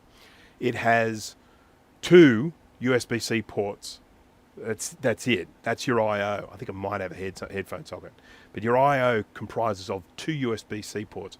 No MagSafe, so that's your charging as well. So if you've got it plugged into the power, you've got 1 port. 1. It was not good. And it has a butterfly keyboard, and they're just anus. So I just, they weren't good. But anyhow, I got it for very, very cheap. And I use that when I'm going to meetings, because the main Mac that I use at home is actually a 2012 MacBook Pro 15-inch, which it's been upgraded. I've put extra RAM in it. I've put an SSD in it. And I've got OpenCore Legacy Patcher running on it, so I've got a new operating system. I think I'm running either Monterey or Ventura. I think Monterey. And it runs well. But it's a bit embarrassing when you take that to a meeting. If you're going to a meeting and you're the tech person and you turn up with a 12, 13-year-old laptop, it kind of looks a bit weird, even though I like it. So I take the 2016 with me. It looks a little bit more modern.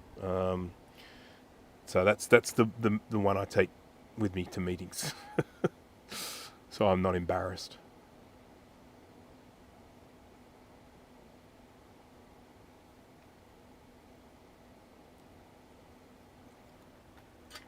Just bear with me a second here. I'll be just a moment.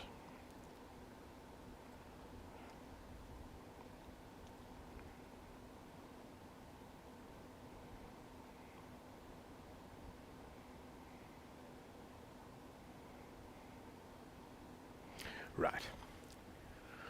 2009 7-inch completely died recently. I hope I can get it fixed. Oh, you should be able to. Seriously, in all seriousness, Scarlet Swordfish, those 2009s are very repairable. They really are. I've got a 2009. I think I've got a 2010. I've got a 2000. What was the last 17-inch? Was that 2010? Or was 2011 or 2012? Was it 2012? Anyhow, I've got one of the most recent ones that doesn't fail. The 2011s were terrible because they had GPUs that die in them. Yeah, so 2011 was the last 17-inch, but not the last usable one. because the GPUs in the 2011s die. So the last usable one is a 2010. If you can get a 2010 that has like an i7 in it or something, that's the one to go with. And I've got one of those. That's fun. I like that because it's such a big screen. When you sit down with a laptop with that bigger screen, it's kind of cool. But one of my favourite Macs, probably one of the ones I use the most, is because just because of its size, is a MacBook Air. I've got an 11-inch MacBook Air, one of the older ones, a 2015 model. They really didn't change from about, I don't know, what is it, about 2012 to 2015 or something. They've all just virtually the same. And I've got this 2015, but it's a CTO. That's what, like, configure to order or whatever that Apple would do. So someone ordered it online with very specific specs for it, and it's got a bigger internal. It's got a 1 terabyte drive inside it. It's got, is it 16 gigs of RAM or something, or 8? I don't know. It's more. The standard had 4 or something stupid. Whatever it is, it's more. And it's got an i7 dual core i7 in it, and so it's a really zippy little MacBook Air. And I love the keyboard on those. They're very typable. They're nice. So I use that one if I'm really wanting to do sort of remote stuff and I don't want to be lugging something big around. So sometimes if I'm writing scripts while I'm watching TV or something, I'll sit down and I'll just get the MacBook Air. I love the little MacBook Air. It's a beautiful little thing. Got to head to Bunnings. Oh, Jubatronics, have fun at Bunnings. It's sometimes called Funnings, isn't it? Yeah. Great place. I lose myself when I go to Bunnings. Love it there. All right, so I have replaced this chip. I am going to have a crack now at... Where's my mouse being so cantankerous? How does a mouse do that? All right. Now, this may still be stuffed, but I'm hopeful that it won't be anymore. That it'll be fixed, and will bring joy to the world. So sorely needs. Alrighty then. There we go. Why can't I turn that? There we go. There we go. Nice. Okay. All right. Ready? 3, 2, 1. You won't get any chime because I've got it switched off. I haven't plugged the speaker in. Oh, balls and stuff. Yeah, Bunnings is hardware store. Basically, it's... I don't know what the equivalent is in the US, but it's a hardware store. They're big, like, sort of warehousey type hardware stores, and they're a lot of fun. A lot of fun.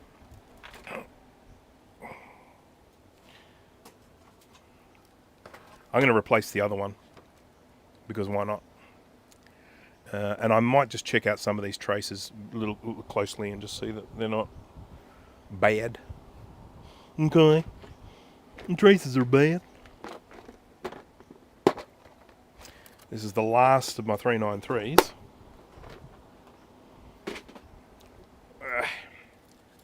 I am so looking forward to having foot switches to change the camera view. That'll be awesome. I won't need a mouse at all, which is great because I've just lost this one. Ah, there it is. God, I'm good at hiding things, aren't I? Whoa! Careful.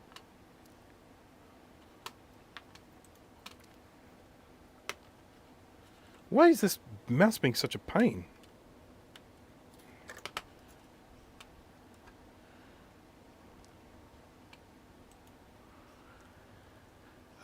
Yeah, Lowe's Home Depot,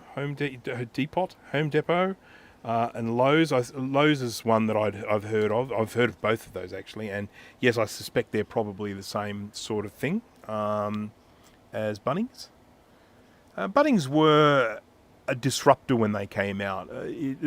Sydney used to have a few bigger hardware stores. One of them was like Mitre 10, but a lot of the time they were all different sizes. You could have a big Mitre 10 hardware, you could have a little one, and then there were your little corner hardware stores, that sort of thing. You know, where you might actually know the people that work in there, and you might know the owner, that sort of crap.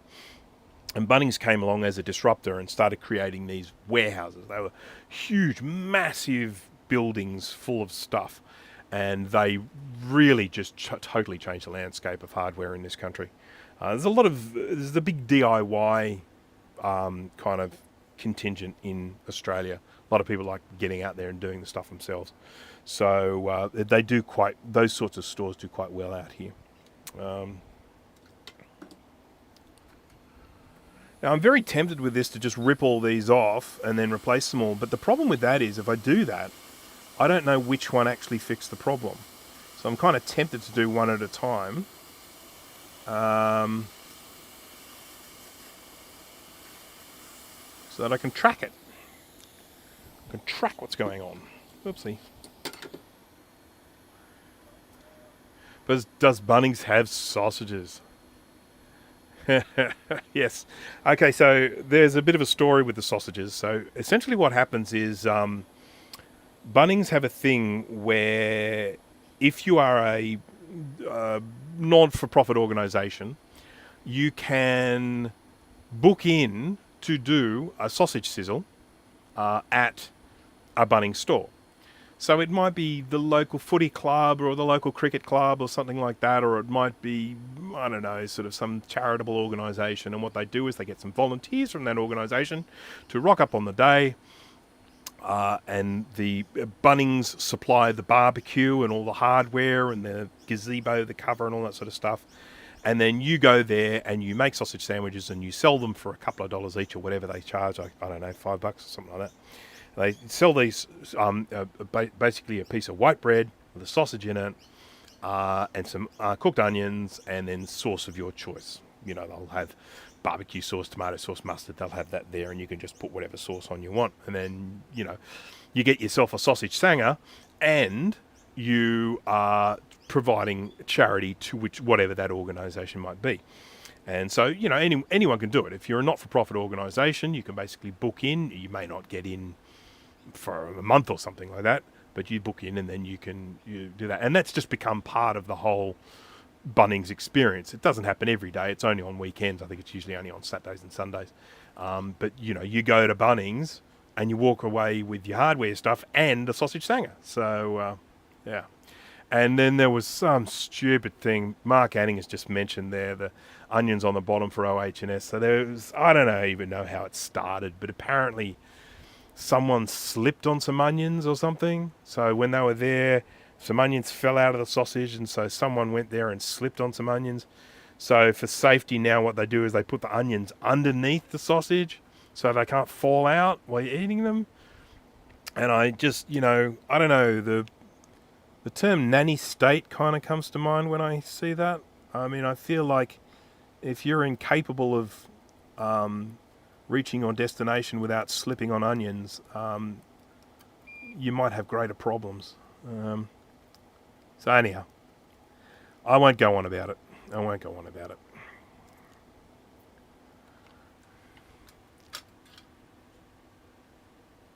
Depot, Home Depot.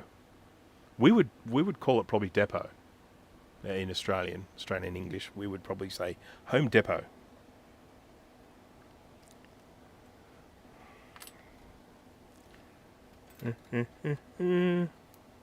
Whoops! Oh, don't lose this chip. I've only got one left. I've got it. I've just as I've been doing this, I've got a theory as to what the problem might be, and it may not be these chips at all. And we'll get to that in a sec. I'm going to check that out after I finish soldering this, because there is an issue that can happen with these SE30s that I've been caught out with before, and it might be that in this instance. So we'll definitely need to check that out. Oh, I do need to check reply.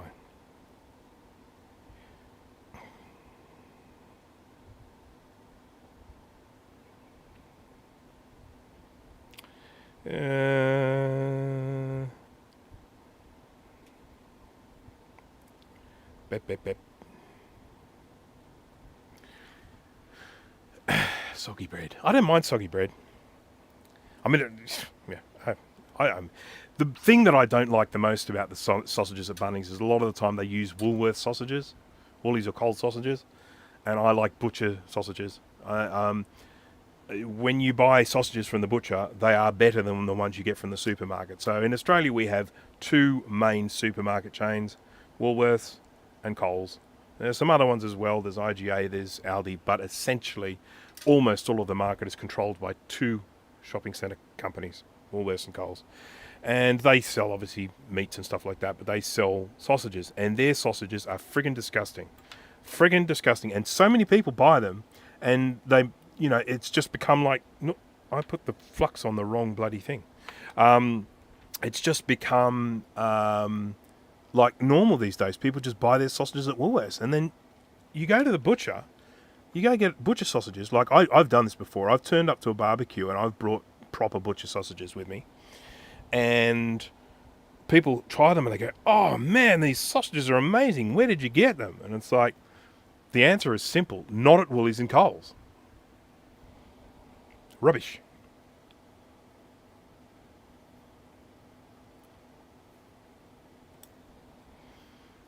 It's getting very Australian, isn't it? I'm really going into Australian stuff today. My apologies to all my overseas viewers if you're sort of feeling alienated by me doing all this Aussie talk. Sorry about that. Sorry about it. Nah, yeah, nah, yeah, nah, yeah, nah. That's a bit more Australian as well. What is Bunnings? We've been through that. Whoopsie. Right, now, Aussie talk is interesting. As long as it still can be understood. Sometimes it might need some subtitles.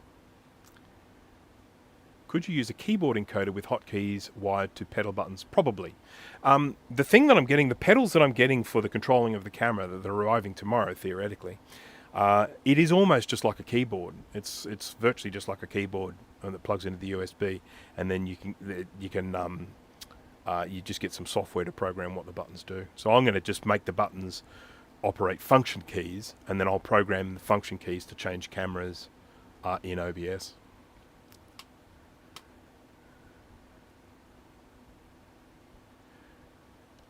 Yeah, and I'm not sure if it's Anadia or Anadia shark. Anadia shark. I'm not quite sure how I'm supposed to pronounce that, so I apologise.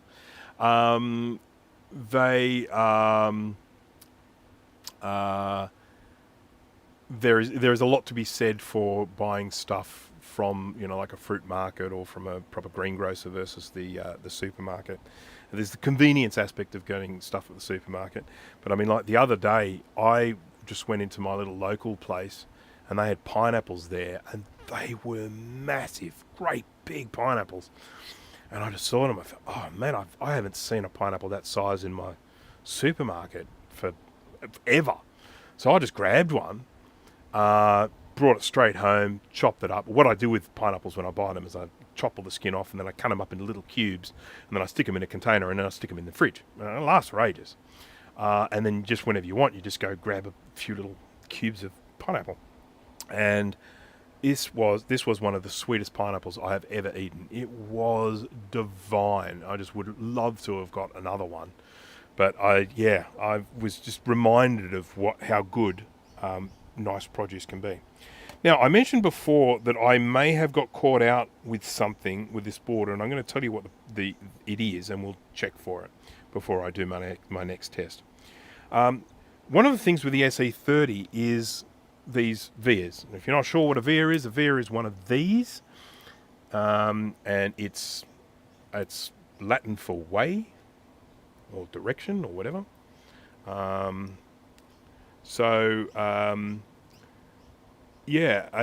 a via connects layers of the board, whether it be connecting from the top layer to the bottom or top to the middle or whatever the case may be. This is a 6-layer board, so there are 6 layers of traces inside it. Well, 1 at the top, 1 at the bottom, and 4 in the middle. And the vias travel between those layers.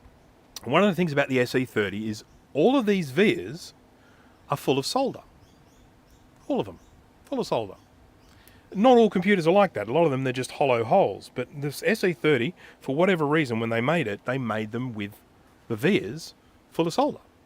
Then it's only 3 pedals on this thing, so I'm not sure if I'll have one for smash that like button. I don't know if you can program chords, so 1, 2, 3, and then 2 together, and then 2 together, and 2 together. Whether I can do that. If I can do that, then I'll be able to do smash that like button, but probably not. Actually, while we're there, let's do it. Shall we do one? Yes, let's shall. Smash that like button. Okay. Sauerkraut is a must. Yeah, look, I'm a relatively recent convert to sauerkraut. I never liked it when I was younger, but I guess it's the way my palate changes as I get older. I quite like sauerkraut now, and there's one in particular made by an Australian company, which I know you could sort of argue, well, it's Australian sauerkraut, it's not the same, that make a beautiful sauerkraut, and I love that. It just gives a nice zing to a sandwich, you know. If you're making something, you just add that to it, gives it that nice sort of vinegariness and stuff. So we do a yeah no thing a lot here in Minnesota too. Do you really? Okay. So the way it works in Australian is the last word is the one you pay attention to. So it started off with just yeah no or no yeah, or sort of, but it really started with yeah no. So the first yeah was kind of like acknowledging what the person was saying, and then the no is the answer. So it's like yeah nah. So you're kind of like, it's like you're agreeing with them, and then you're answering. You know, if someone's, you know, if someone says something like, you know, I don't know, I don't like sauerkraut, or I don't want to eat sauerkraut, you kind of go, yeah, nah, yeah. Or do you eat sauerkraut? Yeah, nah. You know, so you're saying acknowledgement and then no. And then it started just going off. Yeah, nah, yeah, nah, nah, yeah, nah, nah, nah, yeah. So... Oh yes, we should actually mention Colin has a new intro and a new logo. If you have a look at the little avatar next to his name there, you'll see that is a new logo for This Does Not Compute. So that's a nice one. It's good to see. And yes, new intro to the video as well. I actually, Colin, I really wanted to say something. With that, I'm literally about 5 minutes from finishing your Celeron video that was on recently, which I watched, and it was very entertaining. But I noticed you were taping those pins for those little, what do they call them? Slot card things, slard cards, whatever they were. But those cards that you put the chip onto, and you were taping off sort of the little pins there. I noticed that just above those little pads on the thing, there are a whole bunch of 0 ohm resistors. So they're the little resistor with the 0 on them. Slockets, there you go. So I knew I'd get corrected.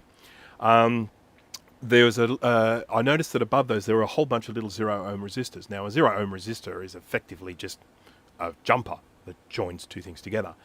I would be willing to wager, no, I can't say with complete certainty, but I would be willing to wager a small sum that those little 0 ohm resistors are actually for those pads that you are putting tape on, because my guess is that what you were doing, they were kind of making as a configurable option on that card. So I reckon if you got a multimeter out and you checked the pad to the edges of those 0 ohm resistors, you'll be able to find that if you needed to disable any of those pads, you can probably just lift off the 0 ohm resistor for that pad. I could be wrong, but that would be my guess just based on looking at that piece of hardware you had there. So I just thought I'd mention that because I was, you know, it caught my attention when I was watching it. So now, I could of course be completely wrong. That has happened before. Yeah. So anyhow, I was just talking before about these vias that have solder running through them. And I want to show you one of the things that can happen. I think you're right, and if I had gotten those chips to do what I wanted, I definitely would have found a more permanent solution other than tape. So, spoiler alert, see, I didn't see the end, so you never managed to get him to do it. That's a bummer. I think you were just coming to that conclusion. But sometimes with your videos, you know, you nearly give up, and then you have a win at the end. So you obviously didn't have the win at the end. So oh well, that's sad. But we'll still watch the end. So these vias, they have solder in them, and when I'm doing recapping and I'm applying heat to these vias, what can sometimes happen is this. you can see the solder starting to blob out the bottom. You can't actually see it terribly well. It needs to be more of an angle. But what you can't see with this, because you don't have stereoscopic vision like I do, is this little guy here is actually sticking up off the board a good, probably millimeter, maybe even more. This one's sticking up even more. Now, that's fine. There's no problem there. They're just blobbing up. But what can happen is they can actually blob out so much they end up touching each other, and you can end up getting a short circuit along the back of the board because of these blobs. So what you have to do, or you don't have to do, but what I do is get my little solder wick and just clean some of this solder away just to prevent any contact. So just do it like that, and in particular, that region I was looking at before, which is along here, this is all these guys here. So just got to check and see if I've got any of these touching. So that's good, that's good, that's good, that's good, that's good, that's good, that's good. There's no touching here, no touching, no touching. This one is really sticking up a long way, so I'll get rid of that one. We'll just have a look around and see if there are any, because that has caught me out twice now. I've had two boards where they've had a problem. The problem has actually been these little blobs have come out so far, they've ended up touching each other. Oops, I pressed the... Look at that. That's my live stream thingy. I really would like the foot pedals. There we go. Back to the view. I'll move the mouse so I don't whack it again. There was still a wind, just not the big one. Okay, cool.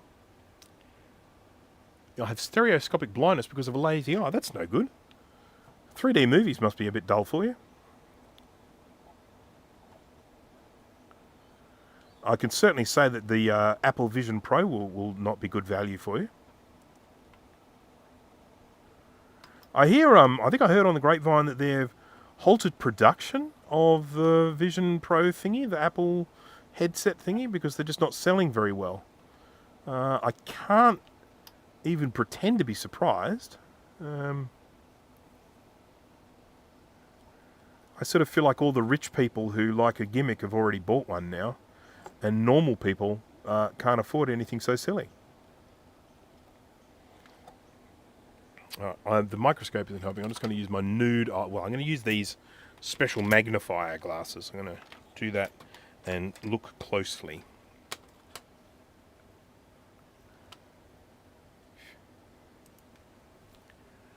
Managed to get my Celeron 333A to 415 megahertz. Oh, cool. It's it's the interesting thing. I mean, I know nothing about this because I've never really been much into the PC world. I've always owned a PC or a computer that will emulate a PC because I need to every now and again just go in and do testing on a PC environment for some of the stuff that I do. But I've never really been much of a PC person. But I really did find that whole thing fascinating about the the way people were buying these Celerons and overclocking them. I do love the way people are so resourceful like that and find these little loopholes and find ways of squeezing extra power out of things. And of course, a lot of the time when people discover these things, they then share them with the rest of the community. And that's a lovely thing as well.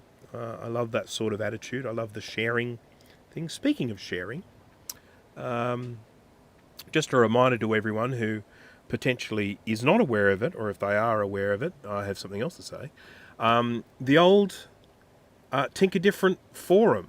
It is a fantastic forum with lots of clever people that hang around and post and read posts. And so if you've ever got any issues, technical issues or anything like that, I'd highly recommend jumping onto the Tinker Different forum and starting a thread, or getting onto the Discord and starting a thread and asking the question, because there are so many smart brains associated with that forum, like really proper smart brains. I'm not talking about like genius bar type geniuses. I'm talking about proper geniuses. But what I also do want to mention is if you go to the Tinker Different page and you have a look up on the top right hand, you'll see how can I support Tinker Different? I just want to remind people that Tinker Different is essentially paid for by the board. Certain members of the board sort of certainly donate their time, but then also donate money for things like hosting and stuff like that. And so any bills that come along, we're pretty much paying for them. I'm not a board member anymore, but I was pretty much paying for them out of our own pocket. And if you do want to support Tinker Different, please feel free to do so. There is no obligation to do so, but if you jump onto the forum, there's a little button there to support with coffee, where you can either pledge just a one-off donation, or you can pledge like a subscription type donation. And as I say, there's no obligation. You do not need to donate money to use it at all. But if you're sort of thinking, I would like to, contribute your sort of hard-earned, some of your hard-earned, please feel free to do so there, because as I say, it helps keep the forum going. And it is an absolutely fantastic forum. I mean, it's only been going for a few years now. Is it 3 years or something? And we've got a lot of users there and a lot of amazing information and resources up on there. Oh, my knee is sore.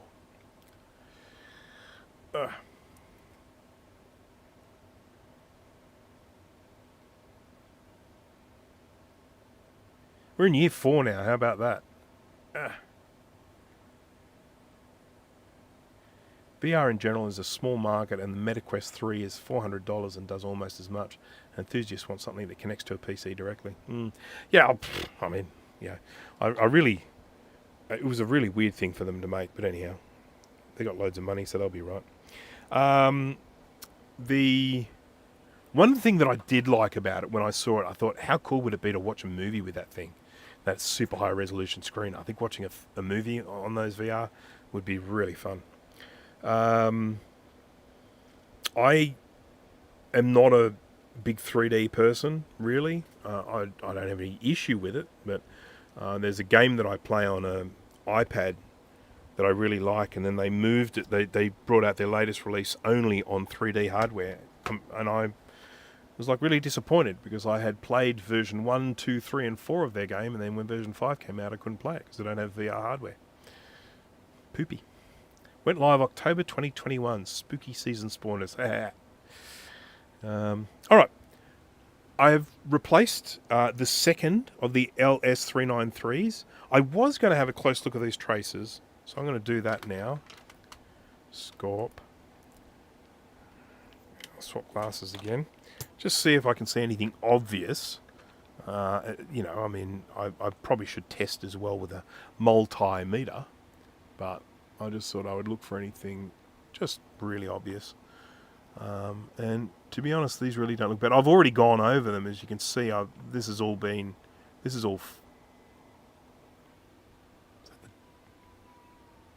What is making that noise? I think it's a pigeon.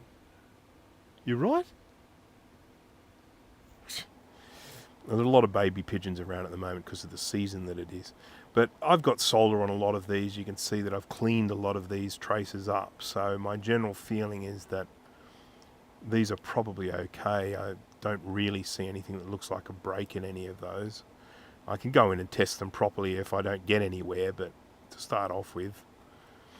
So I've replaced both of these in the hope that I might fix my horizontal line, but we will see. I will need to stop fairly soon, mainly because my knee is killing me. I need to stretch it. Hello, chicken. You coming? Hello. You think I'm about to feed you, don't you? I sometimes hand feed it. So when I have my hand down, it's like, yeah, okay, where's the food? This one gets picked on by the other chicken, so that's one of the reasons why it jumps the fence and walks around the backyard, so I get a little bit of relief from the evils of the other chickens. Because, by the way, in case you didn't know, chickens are assholes to each other. Right. Okay. Right, about to switch it on. 3, 2, 1. And we'll see how we go. If we've still got a horizontal line, I'll be most put out. Look! Look, look, look, look, look, look! I fixed it! I fixed it! I fixed it! Don't worry about the flickering, okay? That's part of this analog board. And it will calm down. It'll calm your farm.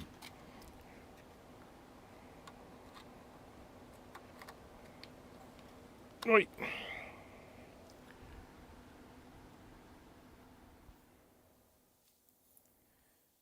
Starting to wonder if there's something wrong with this SCSI device, because it's supposed to have lights on it, isn't it? Let's open it up and have a look. This might be the one I made. I builded it, and I may have done a crappy job. I just want to see if the light's coming on. Switch him on. Oh, saw a flicker of a light, so okay, that's getting power. Maybe there's something wrong with the card. That's... Oh, flickered again. Oh, and it's booting. I do believe we're going to see a happy little welcome to Macintosh any time now. Any time now. There we go. Welcome to Macintosh. Yeah.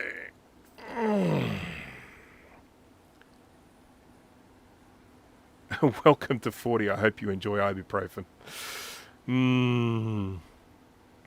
Yeah, look, it's only when I sit down for a long time with my leg at an angle. So if I'm sitting down and I have an opportunity to stretch my leg out, or if I get up and walk around, I'm fine. But if I'm sitting too long with my leg at that angle sort of thing, with my knee just starts hurting. It doesn't hurt to walk, it just hurts when I'm sitting. But, you know, I'm 50 and a bit, and 52, something, I don't know. I'm not sure. Yeah. You know, the machine's starting to run down, and I don't take super good care of it.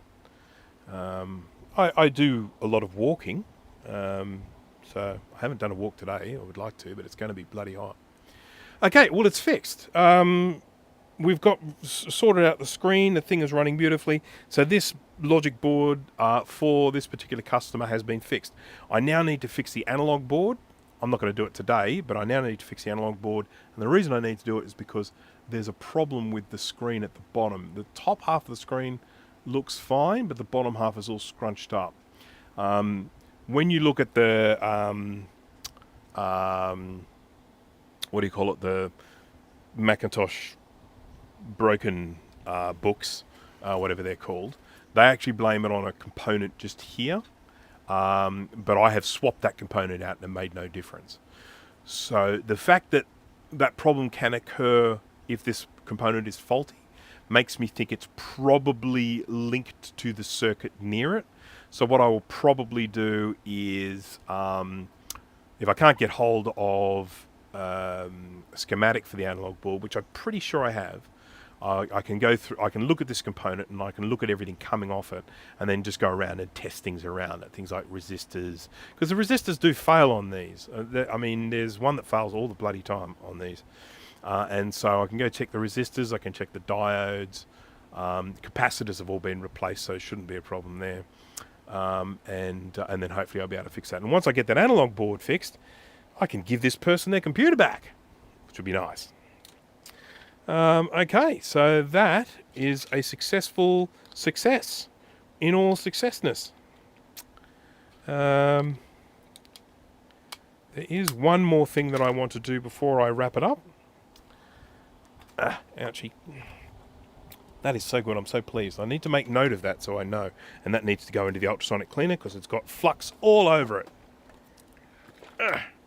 What sort of flux? Steriflux. Whose flux? Steriflux. Okay. This. I want to have a look at this. You know, I'm probably going to have to break it to look at it. This is for something that looks like a piece of cheap shit, surprisingly expensive. This costs $64. $64. And this is basically a USB-C connector that breaks out into 3 USB-A, USB 3 speed, USB-A connectors, and an Ethernet port. And this got baked by the storm. And I want to open it up and have a look inside and see if I can see anything broken. But I have to find out how to get into this stupid thing first, because I think it's all glued together. Oh, that's a good start. I've got a thing for this.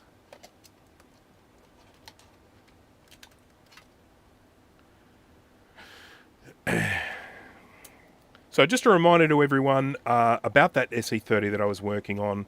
If you do end up with that horizontal line collapse, yes, it absolutely can be the analog board, but it can be the logic board too. And I have had people on forums or enthusiast groups like want to get into an argument with me about how that would not be the logic board causing that problem. It would only be the analog board. And if what I just did then isn't proof enough, I don't know what is.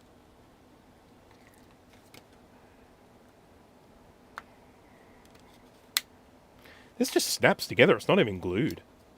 That's great.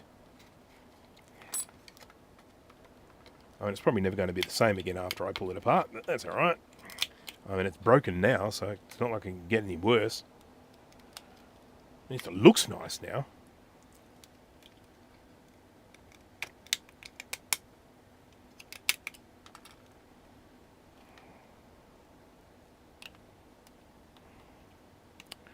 Bam, bam, bam, bam.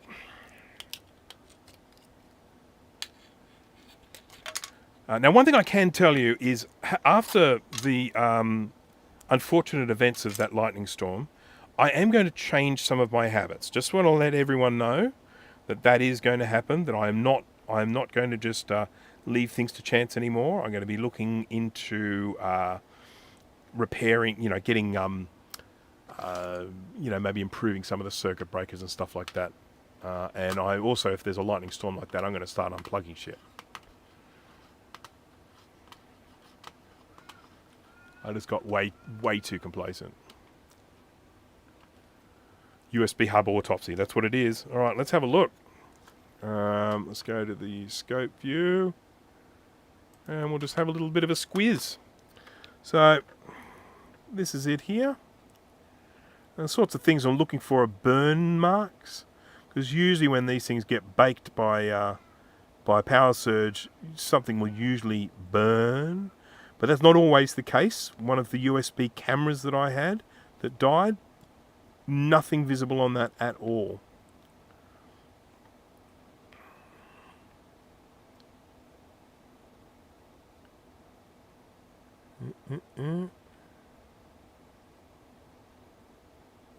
Sing out if you see anything.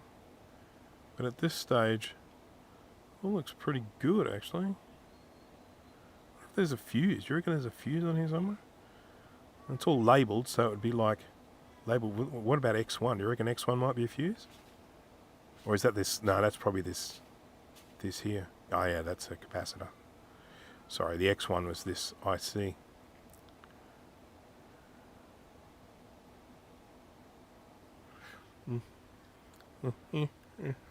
That's a crystal. I can definitely tell that's a crystal because it's got 25 megahertz written on it. Got a nice looking solder bridge going on here. I assume that's meant to be that way.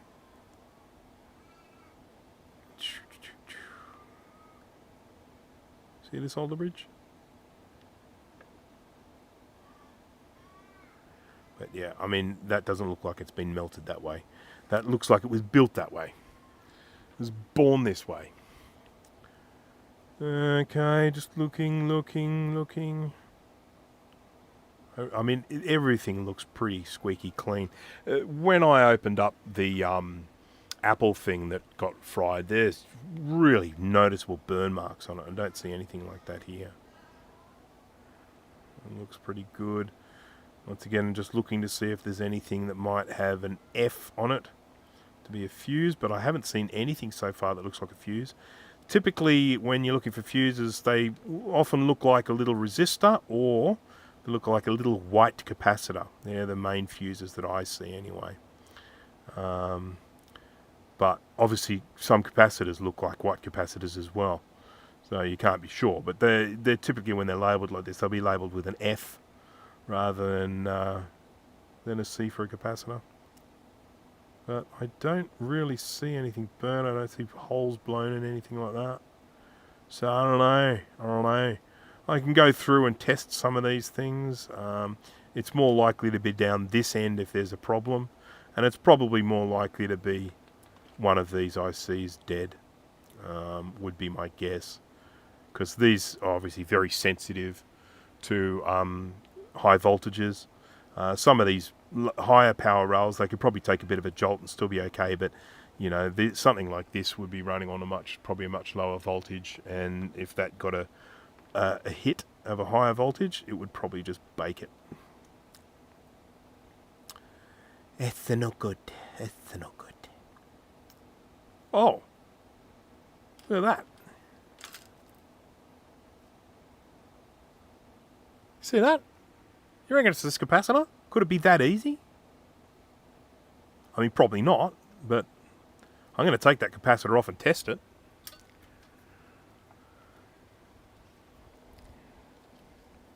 I mean, I've already bought a new one, so it's not like I'm in a situation where, I desperately want it. But if I could get this working again, I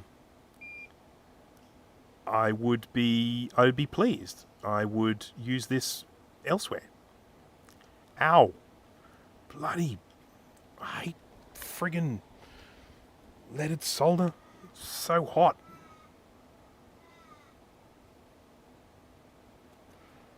I'm adding some, I hate lead-free solder. I'm adding leaded solder to the lead-free solder so that it melts better.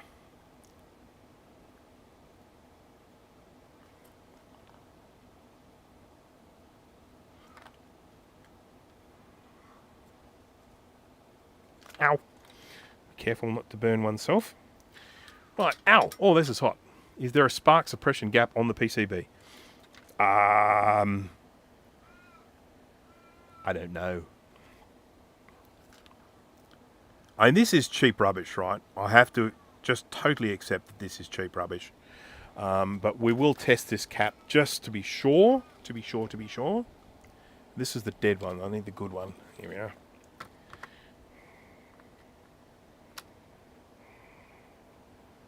Oh, the legs aren't long enough. The legs aren't long enough.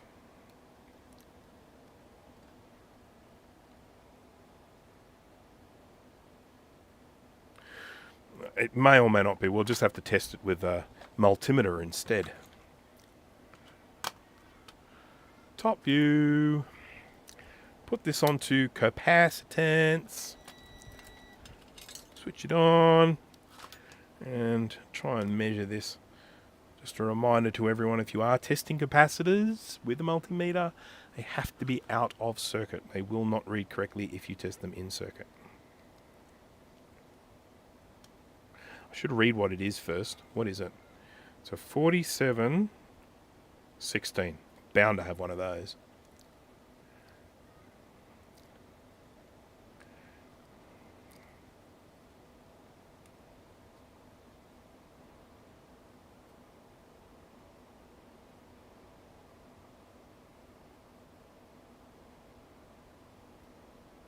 It's reading correctly, 47. So the capacitor is probably fine. My guess is that little burn mark is probably maybe related to a spark that's maybe arced off something then onto this, which would then suggest to me that it probably, maybe a spark went from one thing to another, and that's probably where it got cooked. So it's probably rooted, but, probably replace the cap anyway and just see what happens for the sake of a single 47.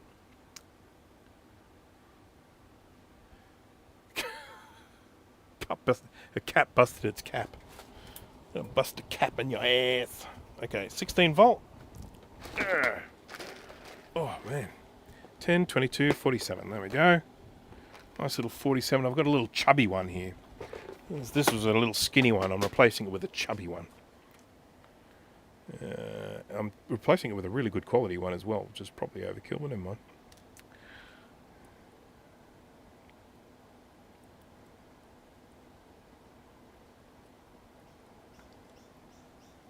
I can't really test this, which is a bit of a bummer, because I'd have to disconnect something, and that's likely to cause all sorts of problems with my live stream, because I've got both of the USB-C ports being used on this Mac, and I don't want to cause chaos. Scope. Alrighty.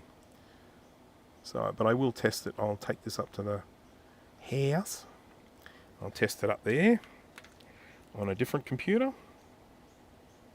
I've got a couple there that I can test this on, and we'll see if it makes any difference. And I expect it totally not to make a single difference at all, because as I say, I do not believe that burn mark is the cause of the problem. I sort of feel like that was more just a bit of a smoking gun of a spark that has probably arced across this and then killed all the sensitive little electronics.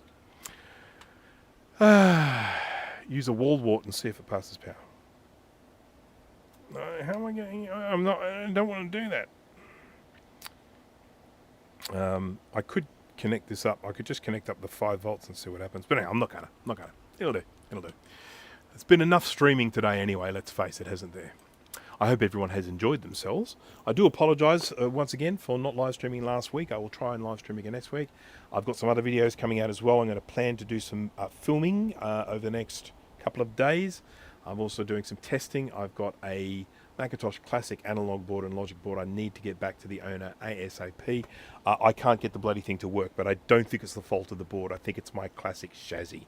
I've got to try and check that out and see what's going on there. But so yeah, got sort of a few more repairs to do, and I've still got a 475 logic board that I need to recap, so I'll probably aim to do that as well. And yeah, review videos coming, and so that's stuff to look forward to, I guess. If you haven't seen my video on the little TV tuner thing, please check it out. It's been incredibly popular. I cannot believe how many views that video has got. And for something that I did as just a little time filler, it was like something to release in between some of my other videos. It was just something that got my attention, and I'm like, oh, this is cool. I might do a video on this. I'm getting so many views on it. It's just for me, it's a really good one. So sorry, I'm just having all this. Okay. All right, just checking all the chat thing. I haven't missed anything. It's all good. So, as the usual thing, I want to thank everyone for joining. It's been a great live stream, a lot of people watching, and I really appreciate that. I enjoy the company as I'm doing this stuff. We did get that SE30 working. It took me a long time to get to it. I mean, I seriously sat here and spoke for, I don't know, bloody hour before I actually started doing any work. But that SE30 was one that I recapped, and then I ended up with that horizontal line, and I put it to one side. To get that one now up and running, able to boot from it, is really, really good. Get that one hopefully back to the owner as soon as possible, as soon as I get the analog board situation sorted. And I've got a bunch of other boards that I need to send back to the owners as well. But that was kind of one of the things I wanted to do today, just start getting some organisation, getting these things sorted out so I can get them back to the owners. So yeah, once again, thank you everyone, to all the Aussies out there who celebrate Australia Day. I say happy Australia Day to you. I hope it all, you all have a good time, a nice public holiday tomorrow. It is a national public holiday. It didn't become a national public holiday until 1984, but it is now a national public holiday, so everyone in Australia gets tomorrow off. Well, should do. Obviously, some people will be working anyway, so they can keep the shops open for me to go and buy things. Yeah, I hope everyone has a good night, and stuff. I think it's Saturday night for a lot of you there, so have a good Saturday night and have a good Sunday. Thanks again. Hope to see you at the next one. And I'm going to press the button to stop this, but I have not, because this is a whole new setup, I haven't tested the functionality yet. So the live stream may keep going at the end of this video. We'll just have to wait and see what happens. So far everything's worked, but this is the first time to test this. So I have updated this back this thing at the end too. It's updated with the names of my current Patreons. To all of them I say thank you very much. So take a moment to watch it and see all the names of the people that are supporting my Patreon. To you, thank you. If you decide you want to do that, there are links in the description, but obviously no obligation to do so. So check out the outro. Hope to see you at the next live stream, and bye bye.